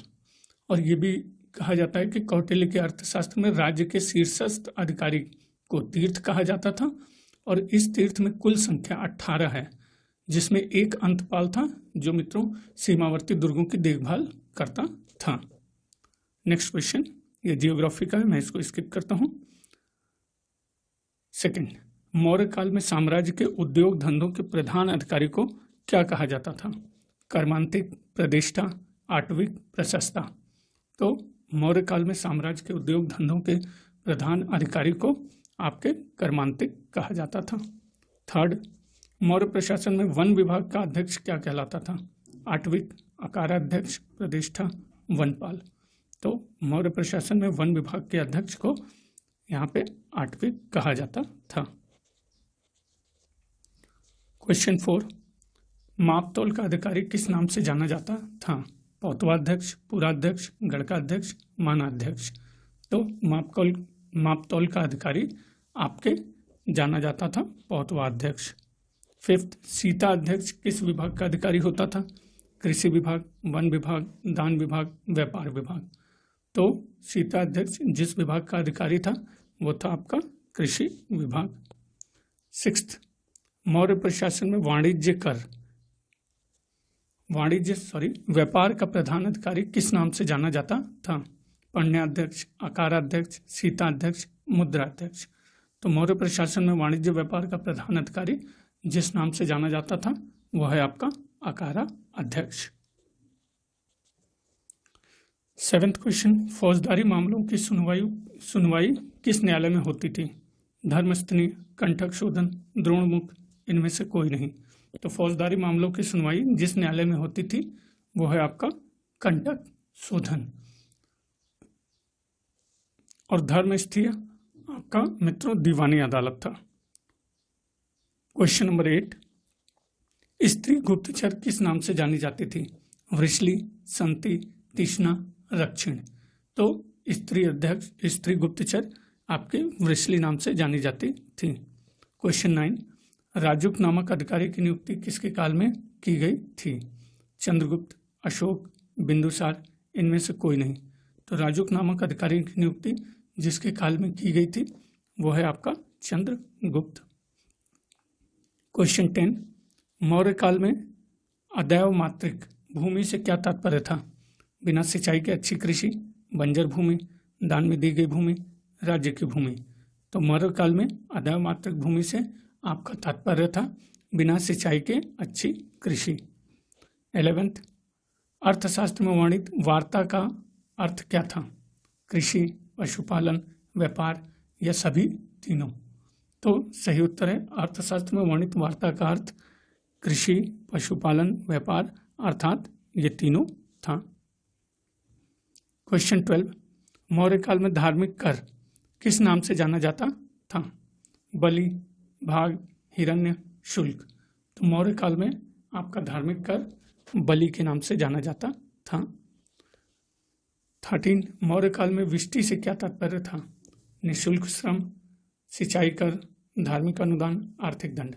तो मौर्य काल में विष्टि से आपका तात्पर्य था निःशुल्क श्रम। क्वेश्चन 14, अनाज के बदले नगद में लिया जाने वाला कर क्या कहलाता था? भाग, बलि, हिरण्य, विष्टि। तो अनाज के बदले नगद में लिया जाने वाला कर आपका कहलाता था हिरण्य। 15, सुदर्शन झील का निर्माण पुष्यगुप्त ने किस प्रदेश में करवाया था? सौराष्ट्र, धौली, नासिक, श्रवणबेलगोला। तो सुदर्शन झील का निर्माण पुष्यगुप्त ने जिस प्रदेश में करवाया था वो है आपका सौराष्ट्र। और मित्रों, पुष्यगुप्त जो था वो चंद्रगुप्त मौर्य का प्रांतीय गवर्नर था और सौराष्ट्र प्रांत में उसके द्वारा बनवाई गई झील के विषय में जानकारी जूनागढ़ अभिलेख से मिलती है। 16, मौर्य काल में तांबे का सिक्का किस नाम से जाना जाता था? काकड़ी, करसापण, पर्ण, धरण। तो मौर्य काल में तांबे का सिक्का आपका जाना जाता था काकड़ी नाम से। और मित्रों, ये भी कह सकते हैं कि कौटिल्य के अर्थशास्त्र के अनुसार मौर्य काल में सोना, चांदी और तांबे तीनों प्रकार के सिक्के प्रचलित थे। 17, मौर्य काल में चांदी का सिक्का किस नाम से जाना जाता था? करसापण, पर्ण, धरण, ये सभी। तो मौर्य काल में चांदी का सिक्का जिस नाम से जाना जाता था वो है आपका करसापण, पर्ण, धरण, मतलब ये सभी। क्वेश्चन 18, मेगस्थनीज द्वारा वर्णित एग्रोनोमोई नामक अधिकारी क्या था? सुरक्षा अधिकारी, मार्ग निर्माण अधिकारी, दूत या फिर खुफिया अधिकारी। तो मेगस्थनीज द्वारा वर्णित एग्रोनोमोई नामक अधिकारी आपका मार्ग निर्माण अधिकारी था। 19, मौर्य काल में ब्रह्मोदय नामक भूमि किसे दान में मिलती थी?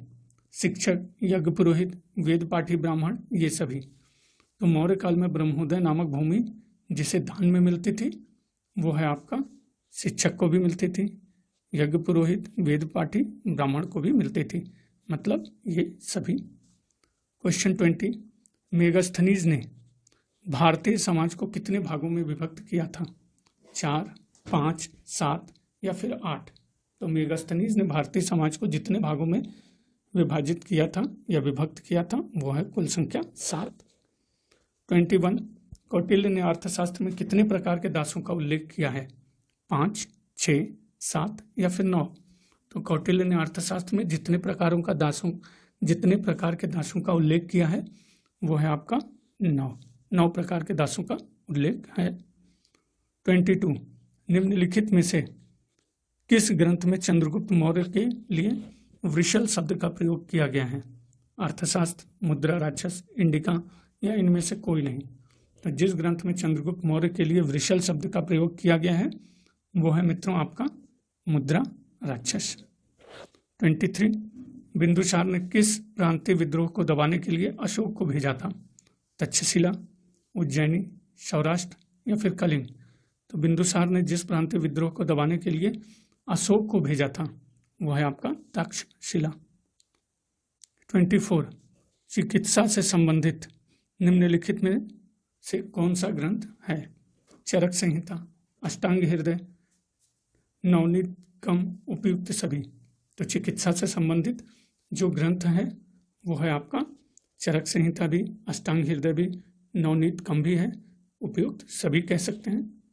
25, पंच सिद्धांतिका ग्रंथ के लेखक निम्नलिखित में से कौन है? वराहमिहिर, आर्यभट्ट, ब्रह्मगुप्त, भास्कर। तो पंच सिद्धांतिका ग्रंथ के लेखक आपके वराहमिहिर हैं। 26, यात्रियों के राजकुमार के नाम से निम्नलिखित में से किसे जाना जाता है? वेनशॉन, Fahien, Ibn Battuta, Marco Polo. तो यात्रियों के नाम से जिसे जाना जाता है वो है आपका वेन सॉन्ग। और ये वेन सॉन्ग मित्रों हर्ष के समय आया था और उसे यात्रियों के राजकुमार के साथ साथ शाक्य मुनि के नाम से भी जाना जाता है। और उसके यात्रा वृतांत से भारत के बारे में विस्तृत जानकारी मिलती है। 27 शिलादित्य निम्नलिखित में से किसका उपनाम था? हर्षवर्धन, प्रभाकर वर्धन, राज्यवर्धन, इनमें से कोई नहीं। तो अनुमान लगाइए मित्रों, शिलादित्य आपके उपनाम था हर्षवर्धन का। 28 हर्ष काल में राजकीय संदेशवाहक को क्या कहा जाता था? सर्वगत, दीर्घध्वज, कुंतल या फिर उपरिक? तो हर्ष काल में राजकीय संदेशवाहक को कहा जाता था दीर्घध्वज।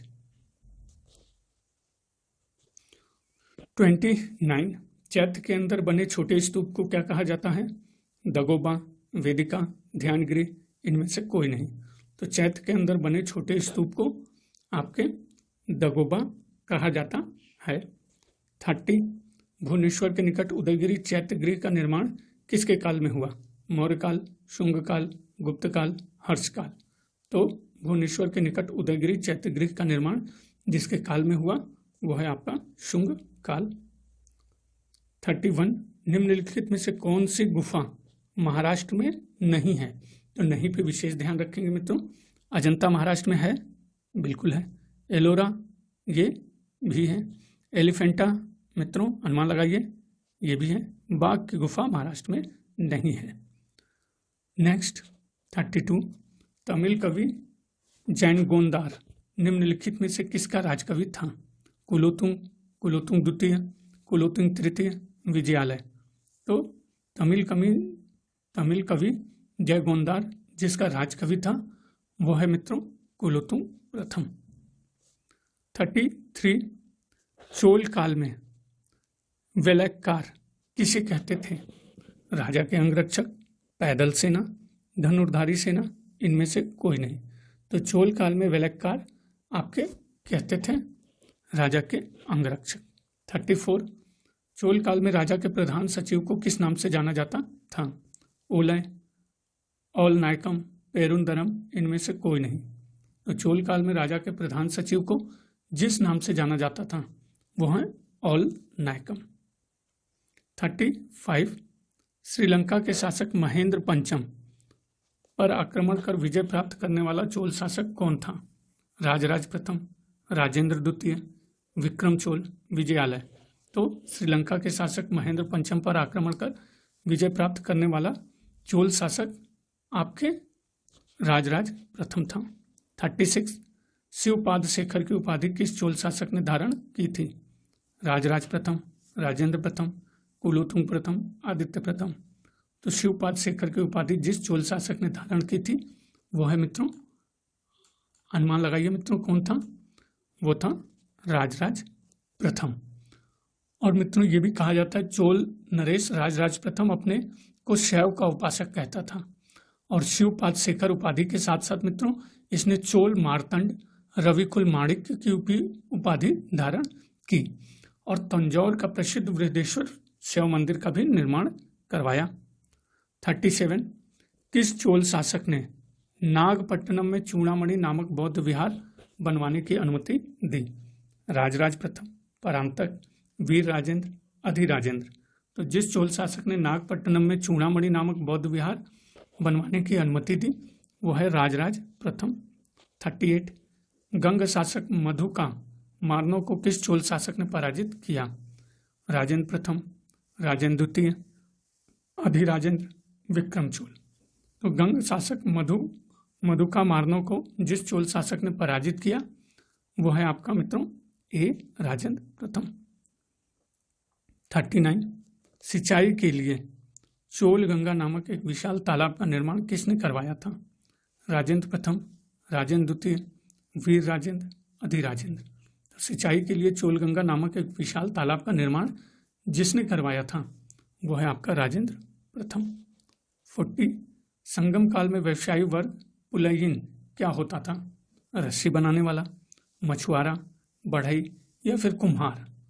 तो सही उत्तर संगम काल में व्यवसायी वर्ग पुलयिन आपका रस्सी बनाने वाला होता था।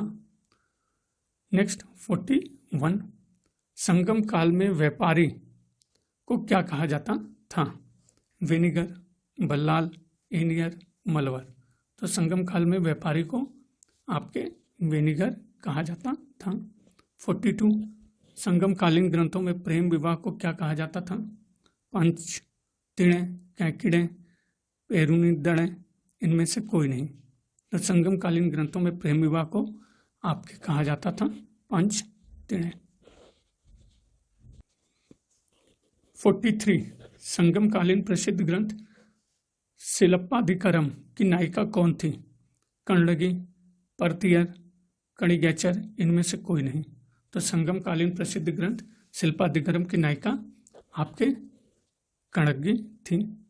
44, उरैयूर किस सामग्री के व्यापार के लिए प्रसिद्ध था? सूती वस्त्र, शराब, मूंगा, तांबा। तो उरैयूर जिस सामग्री के व्यापार के लिए प्रसिद्ध था वो है आपका सूती वस्त्र। नेक्स्ट 45, थानेश्वर में वर्धन वंश की स्थापना किसने की थी? हर्षवर्धन, प्रभाकर वर्धन, राज्यवर्धन, पुष्यभूति वर्धन। तो थानेश्वर में वर्धन वंश की स्थापना आपके की गई पुष्यभूति वर्धन के द्वारा। 46, मौखरी वंश का प्रथम स्वतंत्र शासक कौन था? ईशान वर्मा, ग्रह वर्मा, अवंती वर्मा, धर्म वर्मा। तो सही उत्तर है मौखरी वंश का प्रथम स्वतंत्र शासक आपका ईशान वर्मा था। 47, एक मिनट मित्रों। 47, रोमनों ने अपने सम्राट आगस्टस का मंदिर दक्षिण भारत के निम्नलिखित में से किस स्थल पर बनवाया था? उरैयूर, पुघर, मुजरिश, अरिकामेडु। तो रोमनों ने अपने सम्राट आगस्टस का मंदिर दक्षिण भारत के जिस स्थल पर बनवाया था वो है आपका मुजरिश। 48, उत्तर वैदिक काल में निम्नलिखित में से क्या प्रचलित है? मूर्ति पूजा, बहुदेववाद, षड दर्शन, ये सभी। तो मित्रों उत्तर वैदिक काल में मूर्ति पूजा भी था, षड दर्शन भी था, बहुदेववाद मतलब ये सभी। 49, वेनसांग ने किस चालुक्य वंश नरेश के काल में वातापी की यात्रा की? पुलकेशिन द्वितीय, मंगलेश, कीर्तिवर्मन प्रथम, विनयादित्य। तो वेनसांग ने जिस चालुक्य वंश नरेश के काल में वातापी की यात्रा की वो है आपका पुलकेशिन द्वितीय। 50, निम्नलिखित में से कौन सी रचना वाचस्पति मिश्र की नहीं है? तो नहीं पे मित्रों विशेष ध्यान रहेगा। तत्व कौमुदी वाचस्पति मिश्र की रचना है। न्यायकारिका, ये मित्रों क्या है? अनुमान लगाइए। ये भी है। योग सार संग्रह, ये भी है। प्रमाण मीमांसा मित्रों ये नहीं है। 51, निम्नलिखित में से किस शासक ने अपना नाम और टकसाल का नाम अरबी और देवनागरी लिपि में सिक्कों पर खुदवाया? शेरशाह, बाबर, अकबर, इस्लाम शाह। तो जिस शासक ने अपना नाम और टकसाल का नाम अरबी और देवनागरी लिपि पर खुदवाया वो है आपका ए शेरशाह। 52, शेरशाह के काल में मोहसिलाना क्या था? भूमि कर, व्यापार कर, भूमि पैमाइश शुल्क, कर संग्रह शुल्क। तो शेरशाह के काल में मोहसिलाना आपके मित्रों कर संग्रह शुल्क था। नेक्स्ट 53, शेरशाह ने हुमायूं द्वारा निर्मित दीनपनाह को तोड़वाकर जिस किले का निर्माण करवाया वह निम्नलिखित में से कौन है? दिल्ली का पुराना किला, चुनार का किला, आगरे का किला या इनमें से कोई नहीं। तो सही उत्तर है मित्रों शेरशाह ने हुमायूं द्वारा निर्मित दीनपनाह को तोड़वाकर जिस किले का निर्माण करवाया वह है दिल्ली का पुराना किला। 54, दिल्ली की गद्दी पर दोबारा आसीन होने के बाद हुमायूं ने अकबर को किस जगह का गवर्नर नियुक्त किया? गजनी, लाहौर, पंजाब, इनमें से कोई नहीं। तो दिल्ली की गद्दी पर दोबारा आसीन होने के बाद हुमायूं ने अकबर को जिस जगह का गवर्नर नियुक्त किया वह है मित्रों आपका बी लाहौर।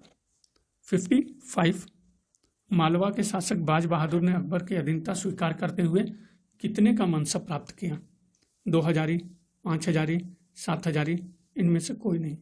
तो मालवा के शासक बाज बहादुर ने अकबर की अधीनता स्वीकार करते हुए जितने का मनसब प्राप्त किया वो है आपका हजारी। 56 पहला राजपूत शासक जिसने अपनी इच्छा से अकबर की अधीनता स्वीकार की। भारमल, जयमल, उदय सिंह, सुरजन राय। तो पहला राजपूत शासक जिसने अपनी इच्छा से अकबर की अधीनता स्वीकार की वो है आपका ए भारमल। और इसके बारे में एक तथ्य यह भी है कि मित्रों, अजमेर के शेख मुइजुद्दीन चिश्ती की दरगाह की यात्रा के समय अकबर की मुलाकात आमेर के शासक भारमल से हुई थी और इसी दौरान स्वेच्छा से उसने अकबर की अधीनता स्वीकार की। 57 अकबर के काल में कालिंजर की विजय के दौरान मुगल सेना का नेतृत्व किसने किया। मजनू खां, अधम खां, अब्दुल्ला खां, बैरम खां। तो अकबर के काल में कालिंजर विजय के दौरान मुगल सेना का नेतृत्व आपके मजनू खां ने किया। 58 अकबर के काल में कालिंजर के किले पर किसका अधिकार था। राजा रामचंद्र, सुरजन राय, रामचंद्र सेन, कल्याणमल। तो अकबर के काल में कालिंजर के किले पर जिसका अधिकार था वो है मित्रों ए राजा रामचंद्र। 59 अकबर के गुजरात विजय के समय में वहाँ का शासक कौन था। मुजफ्फर खां द्वितीय, हुसैन मिर्जा, सुलेमान किरानी, इनमें से कोई नहीं। तो अकबर के गुजरात विजय के समय वहाँ का शासक आपके मुजफ्फर खां द्वितीय था। 60 अकबर ने काबुल विजय से पहले काबुल का स्वतंत्र शासक कौन था। तो मिर्जा हाकिम, हुसैन मिर्जा, यूसुफ खां, मुजफ्फर हुसैन। तो अकबर के काबुल विजय से पहले काबुल का स्वतंत्र शासक मित्रों आपके मिर्जा हाकिम था। और मित्रों अकबर का सौतेला भाई मिर्जा हाकिम था, सौतेला भाई था। 61 अकबर ने काबुल पर विजय प्राप्त कर वहाँ का सूबेदार किसे बनाया। राजा मानसिंह, भगवान दास, कासिम खां, आशफ खां। तो अकबर ने काबुल पर विजय प्राप्त कर वहाँ का सूबेदार आपके बनाया राजा मानसिंह को। 62 सिंध विजय के लिए अकबर ने मुगल सेना का नेतृत्व किसके हाथ सौंपा। अब्दुल रहीम खान खाना, बीरबल, मानसिंह, मीर मासूम। तो सिंध विजय के लिए अकबर ने मुगल सेना का नेतृत्व जिसके हाथ में सौंपा वो है अब्दुल रहीम खान खाना। 63 मुगल काल में निम्नलिखित में से किसे दक्षिण भारत का प्रवेश द्वार माना जाता था। खानदेश, अहमदनगर, बीजापुर, गोलकुंडा। तो जिसे दक्षिण भारत का प्रवेश द्वार माना जाता था मुगल काल में वो है आपका खानदेश। तो मित्रों यहीं तक था और बने रहने के लिए बनारसी अंचल के साथ बहुत बहुत धन्यवाद मित्रों। और बिल्कुल मन लगा के पढ़िए, आगे बढ़िए और मित्रों प्लीज़ इसको सब्सक्राइब करिए। बहुत बहुत धन्यवाद।